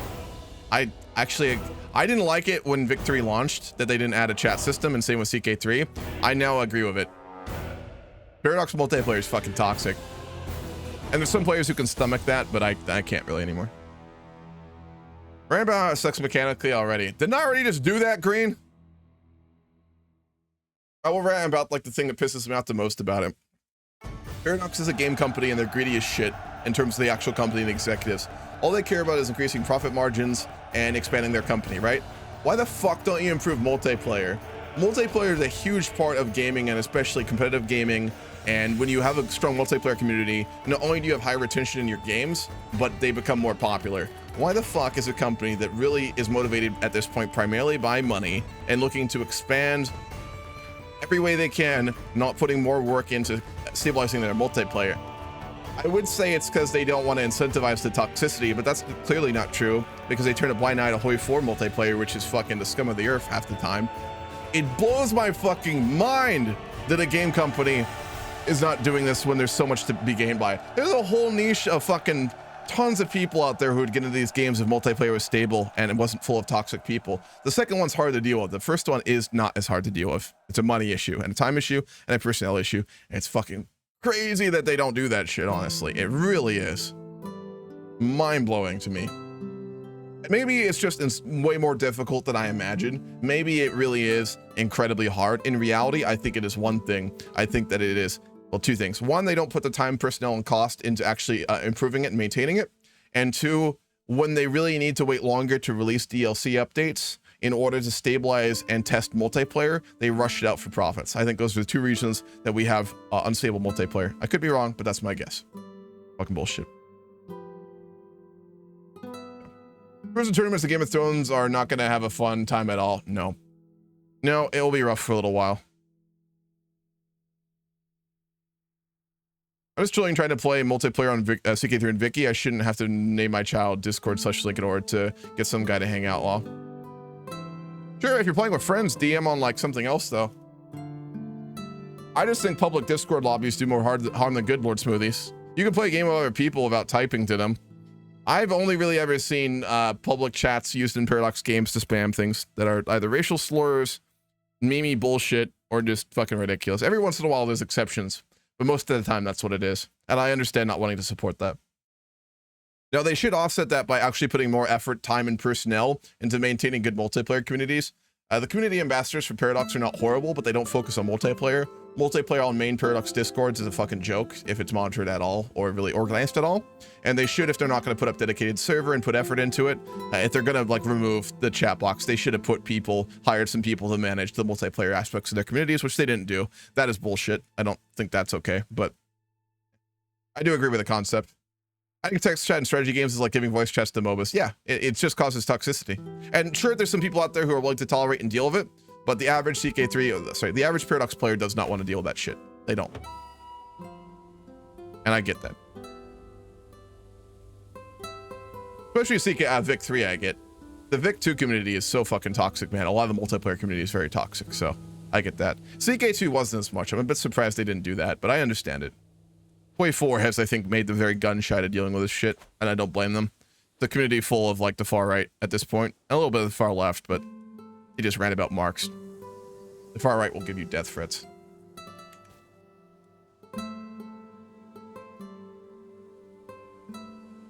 What's the call? Best Paradox City is a game of City Skylines. Disagree, but it is a very good game. It's just very different.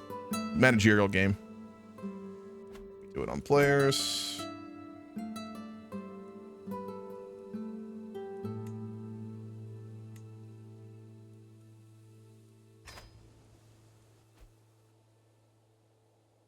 One other thing, when you load in, do not stay in the main menu. When you select your character, quick play, so like you go into the game proper. When you hang out in the menu, that can also cause desyncs. Just as soon as you get in, one more time, do not touch anything. For the first week after we start, do not touch a single fucking button. Any button press at all can cause desyncs. We have to treat this game so freaking delicately. So one more time.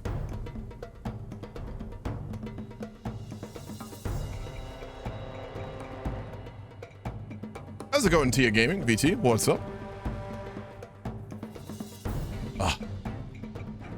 If we can get everyone in this campaign to start, like, really just be strict and very disciplined about not doing this stuff, though, I think we may be fine. I feel like CK3 games are going to be very tough to play if they're not tiered, if Paradox doesn't improve this at this point. Zimbo, going very well indeed. Yes, I'm accounting a multiplayer roleplay mega campaign, so it's going to be going, we'll go through CK3, EU4, Vic 3, Hoi 4, and Stellaris. I have no particular goal. This is a roleplay campaign to follow their goal. Cal Rodrigo himself is a very conniving spy master, whose main job is to just make himself very influential and powerful in the courts of Navarra, his liege, and other Iberian courts, and to develop a lot of wealth through his power, essentially. So he's just basically a power monger and a plotter and a schemer, and to secure a future for his family, which is very small. Can't wait for them to release another DLC and make the game even more broken. Oh boy. I really like tours and tournaments. To pick their characters, I think we've got everyone. I've got 24 players. Wait, Michelle, is anyone not? We're still loading. They could raise their hands for me.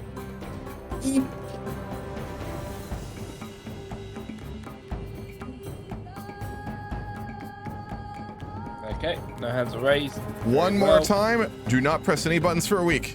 I'm going to be a broken record for months until everyone gets this down, like trigger discipline. So no touching any buttons. Yeah, okay. I'll play for a week, starting now.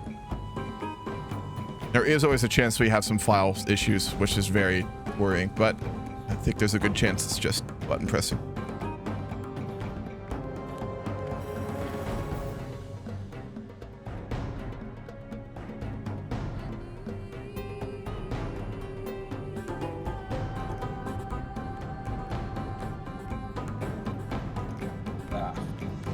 Okay, we have a file issue. Do we have an autosave, Mannix? Probably yes. Okay, we're gonna load that up and see if that fixes the issue. In vanilla, my God. I know, that's painful. That is ridiculous. What is causing that? I blame Platypus. Tours and tournaments. As like an absolute worst case scenario, we could always unactivate that mod, but that DLC. But Jesus Christ, this is outrageous. What's up, Platypus? Do you have a question or an issue? No, I had my hand raised. I'm sorry. I didn't know. Of course. Yeah, I don't. But when I'm here, F you. Like, I blame you. I'm not even stuff anymore. How could this be my fault? It's okay, Platypus. We love you. I think you already. I think the TNT, because it's still relatively new DLC. Yep. It's a usual case, I think, where they rushed out the DLC and didn't do proper bug fixing just to get that sweet money and move on to the new one. That's what it always is. Yeah, that's exactly what happened. No, dude, this is so tiring. Life is pain. It's just greed, dude. Yeah, well, most people are greedy. What's up, Imbo? Hello, Click it for you. gentlemen. I just had like a question. Like the worst case, if we can't fix this, could be this that we play this without the DLC, I guess. Like completely restart again. We would do a full vote then, which is either we would run this without CK3 or we could run CK2, but it's such a fucking outdated game at this point. Love you. So we'll look at options. All right. Okay, I have put the. So I've done an auto save for 1074, which is the year before when the save was done. So we'll load into this and see if this makes any difference. Mannix, could you turn on half your autosaves too? Because I think this may become a recurring issue here, unfortunately. Sure thing. I have a question. For autosaves, does it keep all the autosaves, or is it save Usually over each 2 or one 3 behind. It'll only do 2 or 3 at once. Okay. It's probably the case that Paradox developed the Tours and Tournaments DLC more focused for people who play single player than multiplayer use. What they just mentioned that apparently there's a bug right now where if you station men-at-arms, it can cause desyncs in multiplayer. Can you link me to that? Because if there's any truth to that, when we could give that a shot too. Just, I mean, anything to try and stop this bullshit right now, honestly.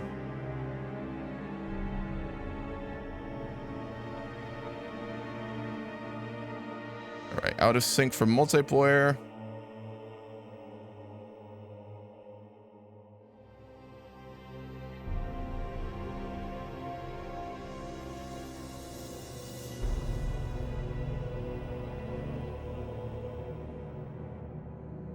Okay, so there's apparently some truth to this. Stationing men-at-arms in multiplayer can cause desyncs. So when we get back in, can everyone, I know this is inconvenient mechanically, can everyone unstation all their men-at-arms and not do any more of that? We'll give it a shot because we need to do what we can here.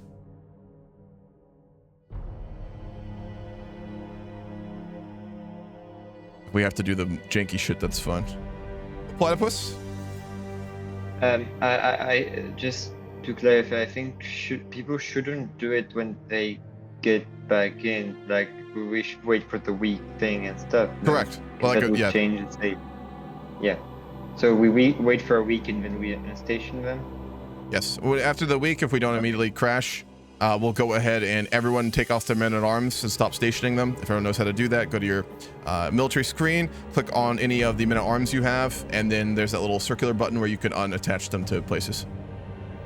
Oh, fucking hell, Paradox. Okay, thanks. Yep, you're welcome. If this does not work as well, we'll try one last thing, which is we're going to go ahead and load the most recent save again, and I'm going to get everyone to remove their men-at-arms as soon as we start until even before we unpause, which is dangerous, but we'll give that one shot too. So, worth a try at least.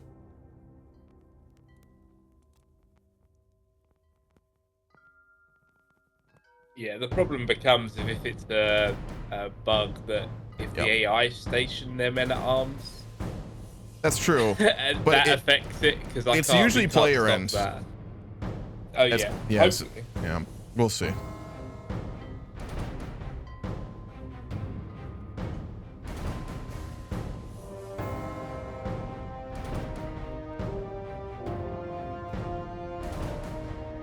Also, Mannix, yeah, like pointed out, after 7 days, please pause so everyone can remove their men-at-arms. Everyone stay in here as well, and then we'll go from there. Sure. If it's the men-at-arms causing all these problems, fucking hell, dude. That's just ridiculous, to be honest. You gotta test your multiplayer when you release updates. Like, Jesus, dude.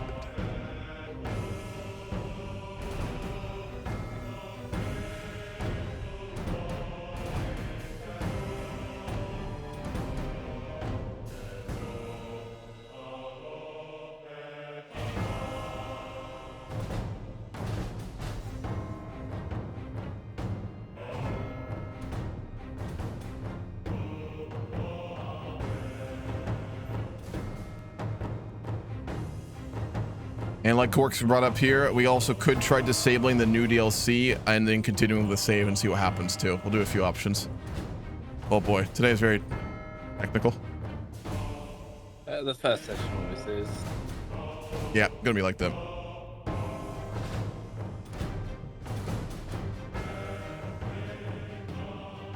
Paradox games are like those TVs from the 90s where you just have to constantly readjust the fucking antenna to get it to work.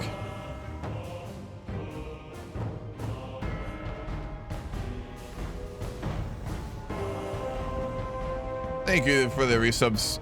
7 months, call. Appreciate that, man. Also, I will talk in a moment. I'm just very angry at Paradox again, as always.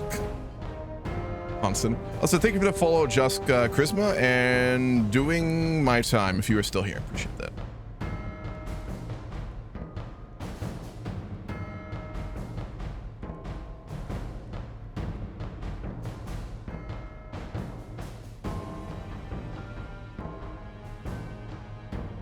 So you wanted us to unstation our men-at-arms, right? Not yet. Yes. Oh, wait. Yet? No, for a weekend, press nothing. No buttons. And then after that week, we're gonna pause, and then everyone will unstation the men-at-arms. I can't do that immediately. My troops are raised and like halfway across Africa. You'll have to immediately unraise them as soon as you pause. I gotta bring I gotta bring them back to my country. You will have to just do it. You can do it where you're at too. You'll lose a bunch of them. That's unfortunate, but this is way more important than that. It's in a hostile area. I can't. God fucking damn it. You're gonna need to remove your men-at-arms. If you put a save Reddit request, Schlob, I'll give you the gold to compensate for that, but you'll have to just remove them.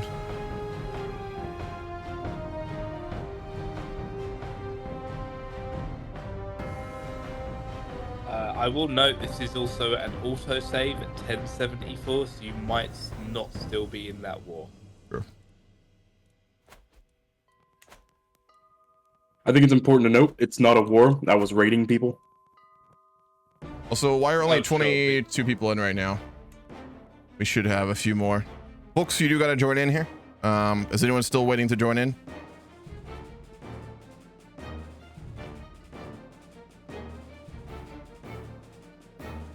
Orc and Susie.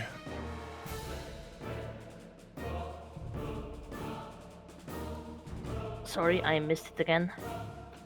You missed what? I didn't see the ping again. Okay. Guys, when we do these rehosts from now on, you're all tiered players. Please watch announcements. Even if we're doing a rehost, like if you have, like you need to go to the bathroom or something really bad, that's fine. And these multiplayer games, you gotta watch. As I stated before, I will be a little tolerant with this for now, but when we do rehosts and when we're in a game like this, you gotta watch announcements. If we're doing a rehost, you gotta watch for this shit. Because we don't need to be doing 15-minute rehosts. Going forward, probably after, I'd say, 2 sessions, if you just are really late, you will have to wait for the rehost or the next game. I'm going to be very strict about that. Because this shit isn't preventable if you pay attention.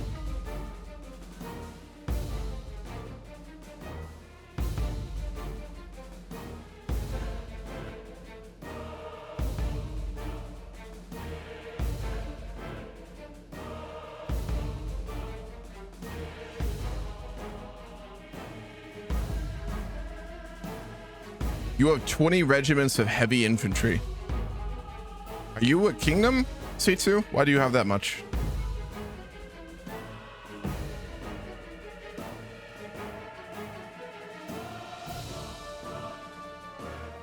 No, you will not be getting that gold back, and you should not have that many regiments. I assume you're joking, but just in case you're not, certainly, no. He was joking. Okay. You know, in these multiplayer games, you can never tell. People will say they're doing the craziest shit ever and think it's normal. I remember last grand campaign when that fucking, oh god, who was that dude who was on that island and he had like 4,000 fucking Varangian veterans and was just troll fucking stomping players. Ugh. Oh, that's ridiculous. Oh, it was ridiculous. Oh, it was his way to hit players too. Oh man. Okay, just yes, you will. What's going to happen for everyone? We're going to unpause the game for 7 days. I will then pause the game. You then need to unstation all of your man at arms. If you can't unstation them, disband them. Yep. That's what we're going to do. But do not press any buttons for the first 7 days. When the pause happens, the second pause, that's when you remove them all. I know this is ridiculous, but I've got 24 players in. Is anyone still waiting? If they are, they should have already joined. So we'll go ahead. Should we just go? Okay. Joins off. Start. Okay. 7 days.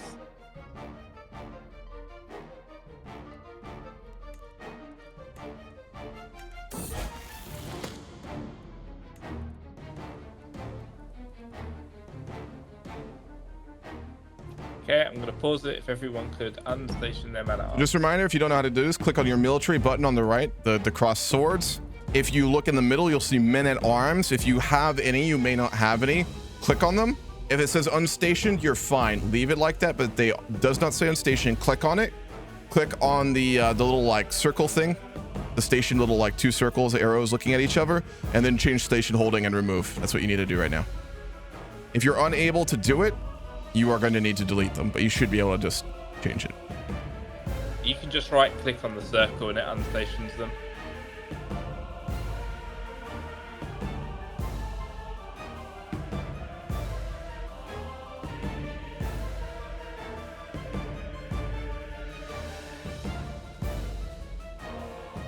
How long do we want to give them? I know this will fuck a few players over, but to sustain the campaign costs. Sacrifices must be made.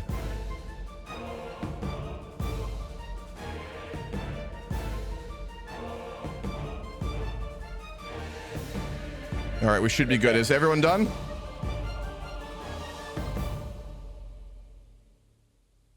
Everyone should be listening. We should be fine now. Okay, go ahead and unpause. Yeah. Let's see what happens.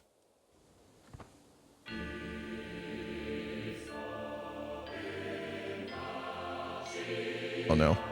Oh.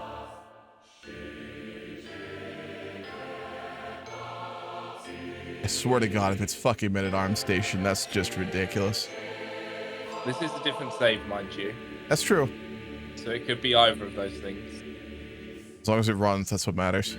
All right, just to be safe until we have confirmation from Paradox this bug has been fixed, there's no stationing arms in this campaign as a player at all. Please remember that. Just to be safe, it may not be the big issue, but we gotta cover the bases here. We look good for now. Everyone can go back to VCs. We have another 30 minutes to play. Hopefully next week will be more stable. So we shall see. Have fun, everyone. It's fucking men-at-arms, dude. The fuck, Paradox. All right, I'm gonna stop being angry. This is why Paradox has an excuse to keep releasing games like this. We can't wait for them to release DLCs and say, oh, we'll get better over time. Yeah, if they don't fix their mechanics and test it, it is a huge problem. I'm really looking forward to more competing games to get popular. Mandalords and things like that, I'm really hoping to do well. Because I like Paradox games, but they have to be motivated to not do this shit. And the only way they'll do that is competition. All right. We'll keep working with him. We did lose a year of time. What were we working on a year ago? Still trying to influence on, so.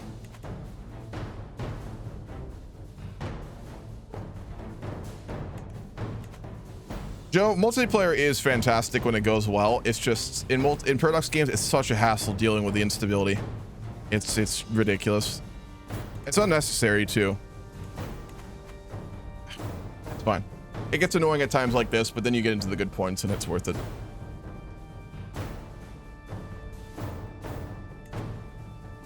Alrighty. Back to working on intrigue. We are trying to influence our liege. Is this before or after we got seduced or seduced our courtier? No, she has not seduced us yet. Yeah, we did lose a lot of time here. What annoying.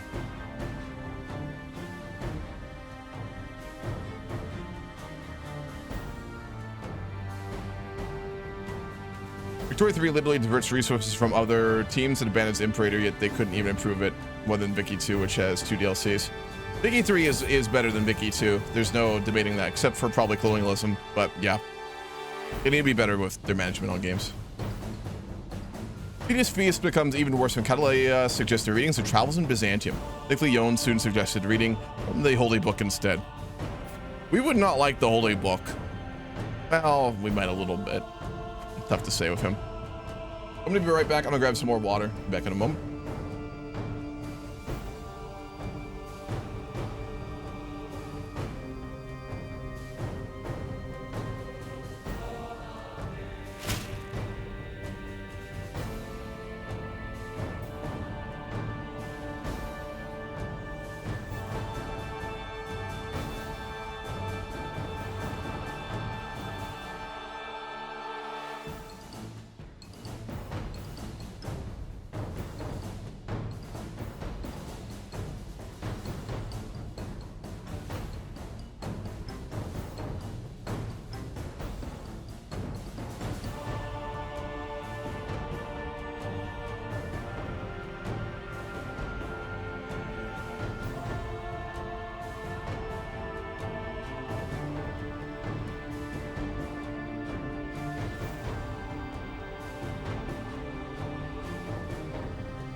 All right, we had 1 desync from Schwab.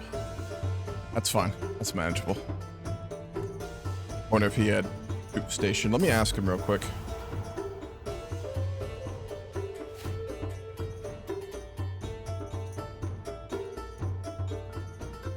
Out of curiosity, did you still have your troops stationed? Nope. They were gone. I didn't even have any men-at-arms. I was just now raising new men-at-arms because I just deleted my army. Paradox. All right, sounds good.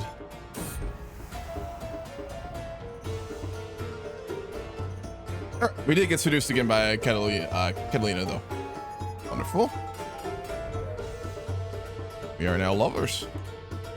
Can use her properly now.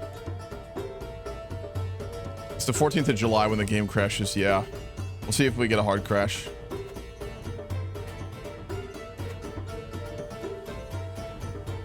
You get an error log from desync, so we might want to look at that on CK3 a little bit later. It's annoying.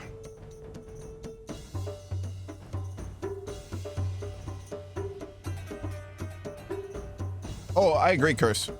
Vicky 3 should have been way fucking better. Should have been properly tested. They should have added way more. It's fucking ridiculous. It is a very good game, though. Just not enough for what they charge and for what the resources they have. Okay. Count Rodrigo, my dear morsel. I've failed to find anything on Count Erica. It's fine.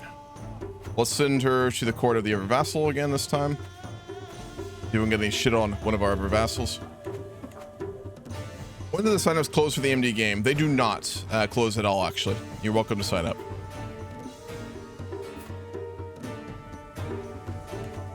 I have to get back into things. Stop getting back into roleplay when you just get very angry at Paradox. I've been trying to meditate more and practice more, not getting upset at things, but multiplayer does be an exception to that. Never fails to get me not pissed off. He's homosexual. You might be able to find out he's a sodomite and use that. That'd be useful.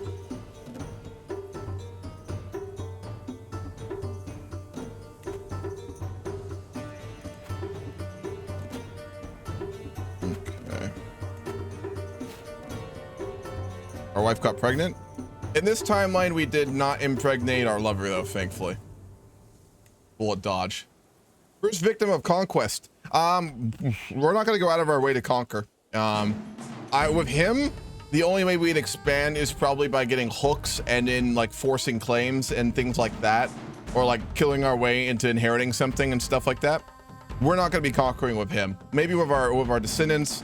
He might go to war to conquer if there's a very good reason for it, but he's just not the type to do it. We're not a warrior. We're a schemer. Schemers take land and power through scheming, which you can do in CK3. It's just a little bit difficult. Did we find out she's a deviant? No, she's a fornicator. Catalina's a known criminal fornicator. We can call her out for it, but the problem is we're the other fornicator. We were the one fornicating with her, so probably not wise. In this timeline, we also have not figured out she's a deviant yet.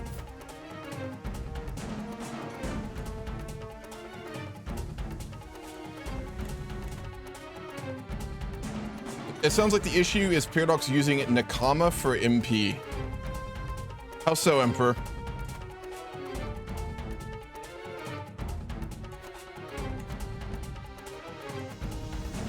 Did we never learn Iberian Vulgar? I thought we did.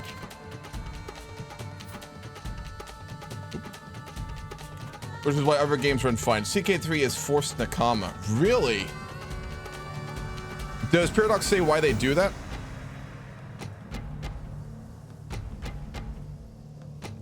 We might be able to use separate hosting. Is there a way to get around that as well? That'd be worth looking into.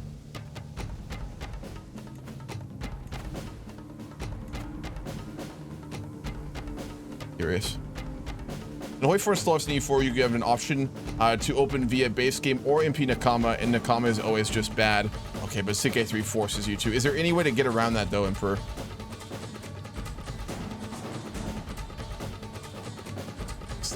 Yep, sure. Okay. We also did not change out our courtiers, which we did before. We don't have very good ones. See if we can get some more courtiers. The problem is we don't have any of the mods on that let us do that. Inviting like nobles and debutantes should be a base game feature, but it's not, unfortunately. If we want more courtiers, we have to invite them, which is very hard to do also in CK3.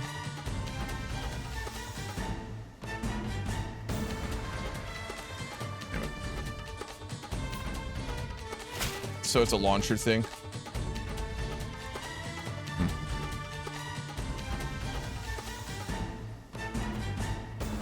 Pausing is a no. Is there a good reason for that? Who's Furinator? Who's he playing as? Did we drop a few more players? Yeah, the observers aren't here anymore.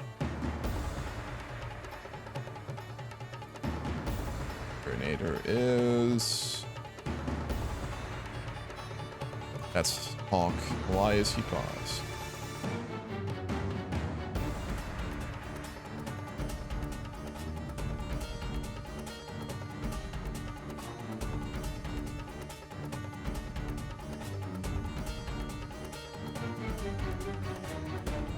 Yo, why the pause? What? It's you who paused, right? Are you Furinator? Oh wait, I paused. Yes, you did. No pausing without permission, just a reminder. No, I didn't think. I don't know if I. No worries, it happens. Just telling you. All right, we need 150 gold, and then we can build up the cattle pastures. Yes, indeed. We were trying to use all the money we're getting through our intrigue to develop our holdings here for future generations. Looks like there's no way to get around it. Oh, God damn. So from my understanding, Nakama is so that you can cross-play. Jesus, man. With like console players, I assume, or something. My daughter Aronika hovers in a limbo between childhood and adulthood. I have taught her enough to understand the truth, and she is still young enough to have an open mind. If I want to induct her into the services of the Horn God, it's now or never. See if we did achieve that. All right. It's also not the Horn God. Well, I guess maybe the Basque gods. I don't think they're very horned. Our daughter did become a follower of our pagan hybridized religious ways as well. Microsoft player like through the Microsoft store. No, we're not Satanists. We are a hybridized form of Christianity where we worship the pagan Basque gods as well as Christ. So we would be viewed as a witch, but in reality, we're just religiously complicated.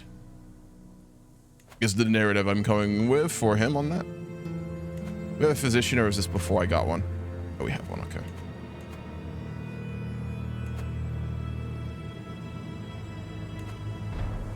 Paradox keeps going with these charades. We need to buy more DLC to improve our game experience, then they will lose their grand strategy enjoyers.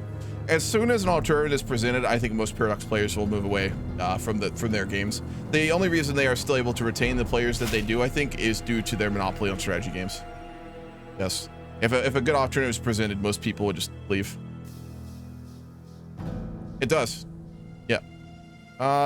Hanged Horse Studios is interesting. They're trying to right now. I'm hoping they do well. Grey Eminence, I don't think will actually be that great. From what I've seen of its development, unfortunately. There's some other really good ones out there. In our latest correspondence, my Liege King Anso made a mention in passing about a recent conversation he had, as if the subject would interest me. These letters are supposed to be strictly diplomatic in their nature, but of course they sometimes slip into personal matters. Sure. We also had a son from our wife. What's the name? Someone chose a name for him. I forget what it was. If you want to let me know, I'll change it.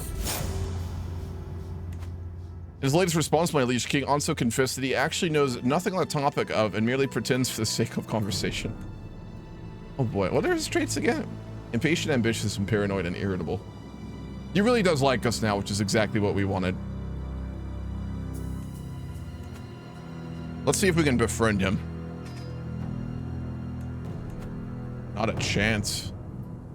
He dislikes vengeful and he's paranoid. Well, he likes us enough that this is acceptable. An overheard whisper and a sharp glare are the final pieces that make the puzzle fall into place. My lover, Catalina, is more well-versed in the art of intrigue than she would have everyone believe. To know there is a woman like that at court makes me rather nervous. However, I might learn a lot. I mean, we are fucking her, so hopefully we're all right. I think I found the other issue. People have been complaining that tours and tournaments breaks impede due to the travel patterns. Yep, that's what I read as well. I think that is a big part of things.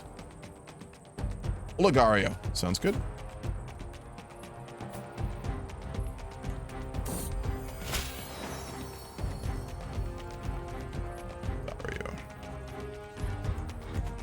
It takes days, but at long last, I coincidentally stumble upon Catalina while she's alone. Lady Catalina, I've been meaning to. If you walked into a room to find yourself yelling at a young page for a drop plate, what would you do?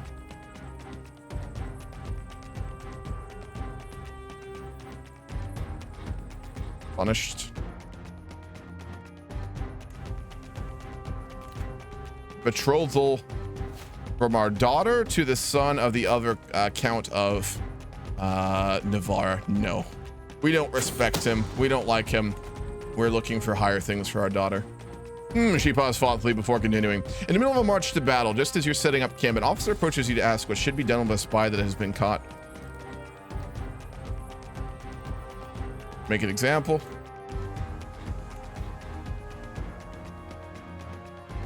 Are we a known fornicator now? No, because we're a witch. When AI travels through your land, it tends to destabilize the game. Oh, god damn it. It's such a good feature, though. If we have to, we will, though, if we get more desyncs. You dodge yourself before painting the next scenario. You make a decision. Say that all taxes in a county will be raised, and it comes to your attention that one of your vassals openly questions your decision.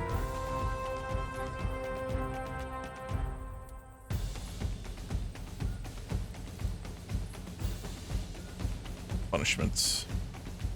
I think he's a much harsher type, so we'll go with that.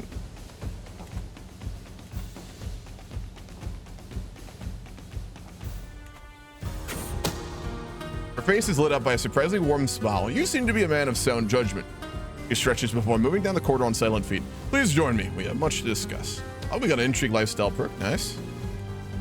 Beautiful. Getting even closer to twice schemed, which is the big one. All right, we're not finding any secrets on the other vassals, so it's unlikely we'll find more. Let's send her back to Navarre one more time. I don't personally think compassion would make them better personality, since the majority of grand strategy fan base would not be willing to try out games other than Paradox ones. The problem with Knights of Honor 2 was it wasn't very good. Knights of Honor 2 was a graphical updates from Knights of Honor 1, but wasn't very impressive. It's very outdated mechanically, and they did a very poor job of it. I do believe there are many Paradox fans who wouldn't try other games, but there are a lot who would. The problem is strategy players like quality more than probably I'd say any other genre of games. They're very discerning in what they like mechanically and quality-wise. And unfortunately, Paradox is the only game company right now capable of giving strategy players what they want in terms of grand strategy, right? So it requires quality, which is hard to do without resources. So it's a bit of like a, you know, an unfulfilled situation in that way, right? So it just needs another game company to make a very high quality, mechanically well-founded, good, interesting game, which is not easy to do, right? That's what's missing. Because there's very few other grand strategy games that have done that to any level. Knights of Honor 2, I was very disappointed by. It will not do that. I liked 1. 2 was a copy of 1 and was really just outdated and not interesting at that point. Our daughter came of age. She is a tough soldier.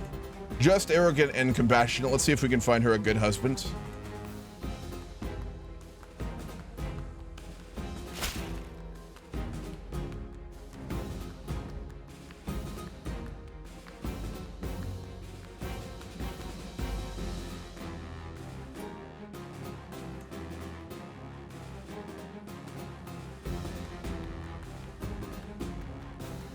Let's just look directly and see if we can find some people to marry to.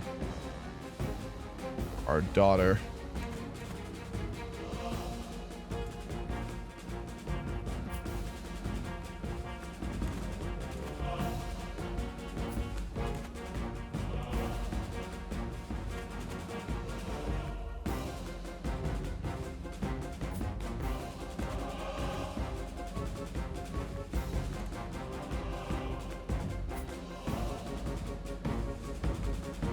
Very decentralized Castell, isn't it? I'm not sure who to marry our daughter here to. We want a prestige marriage more than anything else.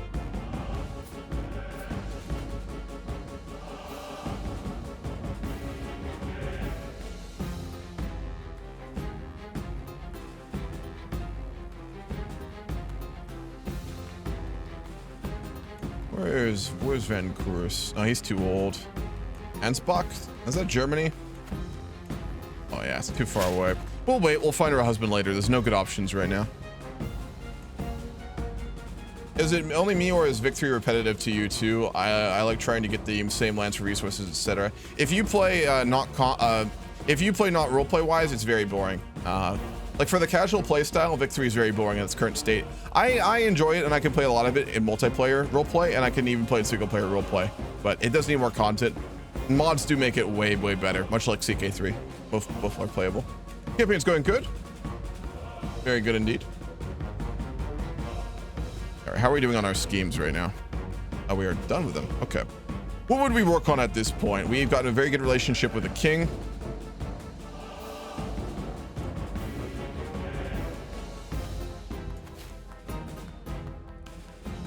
We try something dangerous. We need to make some more money. Let's fabricate a hook on our liege if we can. We can. If we get a hook on Enso, we can change our vassal contract, so we're going to go for that. Kidnapper, we can also abduct people now too, which we may do to do some ransoming. I think what we may end up doing here is that Count Rodrigo may make a business out of kidnapping Muslim counts and taifas and ransoming them. So we may do that in a little bit here too. Again, we're really just trying to build up a lot of money, and things like that are the only way to do it. What we need is a grand strategy game that gives the same amount of content that Paradox gives in 10 to 20 DLCs, but I don't think that will ever happen. No, because you need a lot of money and funding for that, which is hard. Can we seduce Uraka? No, she really dislikes us. Yeah, it's a bit of a pipe dream, unfortunately, Cursed. That's a problem. The only way I could ever see something like that happening, which I'd love to see, but I don't think would be really ever doable, is an open source game project from a bunch of Paradox modders who did something like that with, like, you know, like a cooperative sort of like shares thing on profits, but I don't think that could ever really be done. Can you seduce her daughter? No, that's an inbred daughter. We know that's an inbred scaly daughter. My man, we're not, no, there's a line here, even for Rodrigo. We could petition him as well. What could we petition for? A visit? Nah, not worth it. He already maxed out our holdings, so we can't ask for anything actually useful here.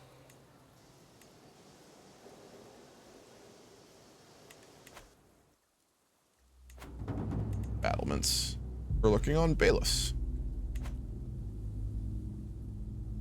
Liege's life? No. Not useful to us.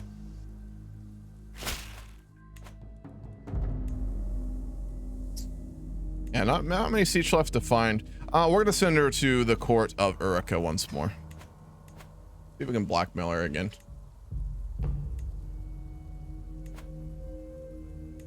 Check out one more time. Nope.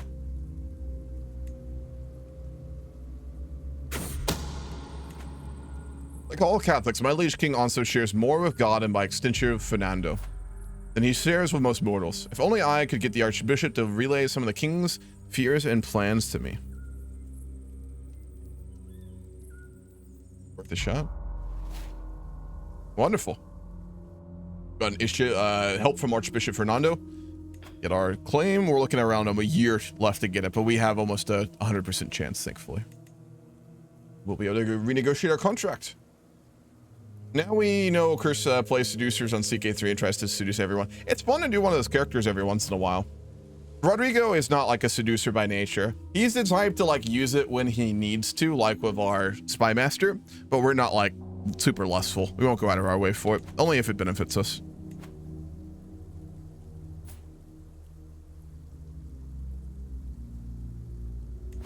Learning Arabic would be useful, but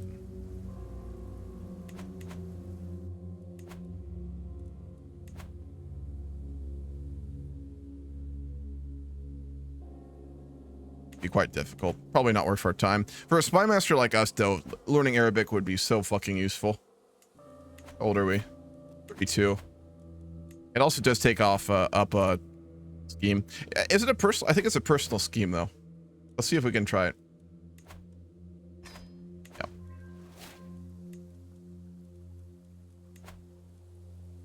Back to.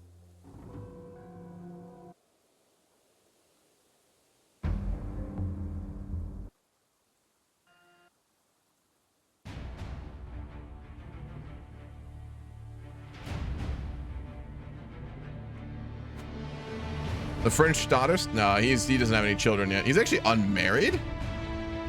My God, man. He's unmarried. His brother is his heir.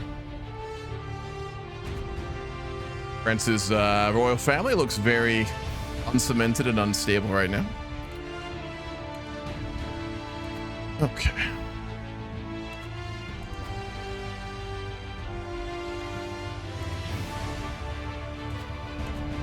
Let's see what else there is to do. We lost all our fucking pin characters as well. Again. Urica, the king, the other vassal, our spy master. And I'd say probably our daughter too. And our son. For our son, we're gonna give him also a we'll give him an intrigue education. Try and teach him in the ways of what we're doing.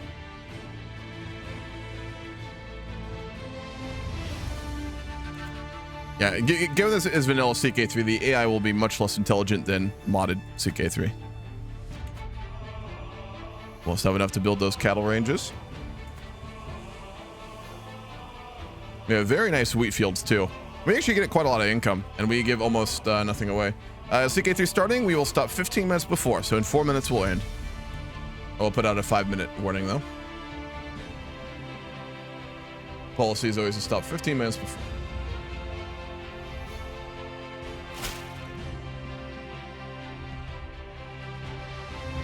We didn't de-seek at the end of this, and we got past the point we did last time, though, so that's good.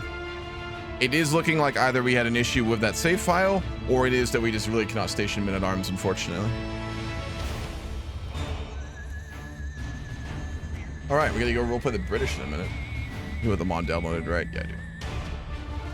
Don't have the bastard. When we roll back the save curse, we didn't get a bastard this time.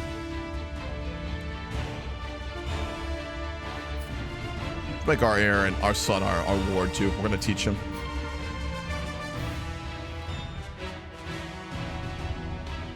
I barely played any EU4 Vic 3 and Hoi 4, but a lot of CK3. You think doing a mega campaign would help me learn other games? Oh, definitely. Yeah, you learn them all very quickly. Not knowing those games before you start a mega campaign will make your mega campaign rougher, but it's more interesting that way too. I recommend at least watching like 1 or 2 guides on them.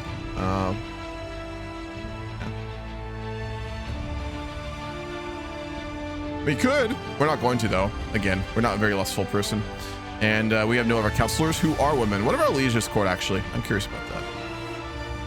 Nope. We are by far his most confident counselor. Look at that. That's kind of ridiculous. Natural dread 30. Yeah, we're in a very good position right now. There is a lot of benefit to not being a ruler. As a spy master, we get actually a lot of bonuses. We could become regent, but we'd have to spend a ton of prestige to convince him to do that.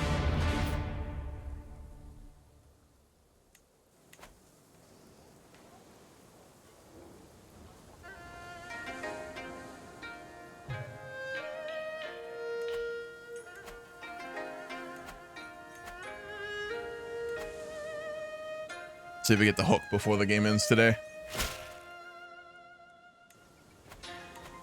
All right, we are not finding any more secrets, so I'm going to get her to support our schemes. We definitely get the hook on King Anso.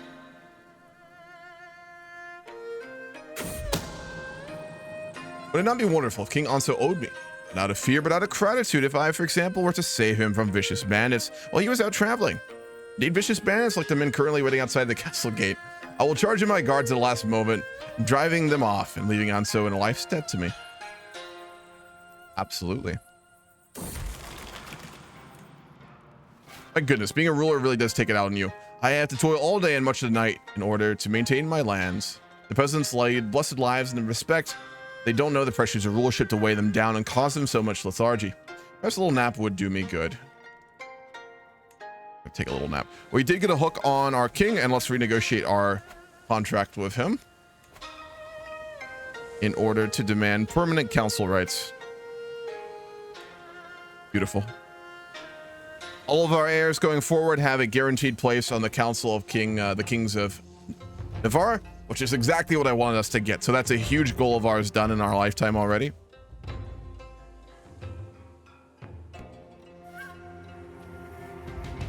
Yep, and he said yes. All right, game is done for today. We're gonna go play some Vicky 3. We'll be continuing this next week.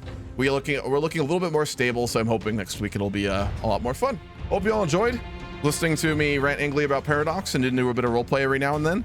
And hopefully next week will be more smooth. I'm going to take a quick moment to get everything set up for Victoria 3. This is a one-off. I will not be continuing after. We are subbing for someone on Britain. So we're going to be roleplaying as the UK today in the first session of the upcoming Vicky 3 game. So I'll be back in probably like 10 minutes. And we're going to be doing a bunch of very hostile British diplomacy. So see y'all in a few.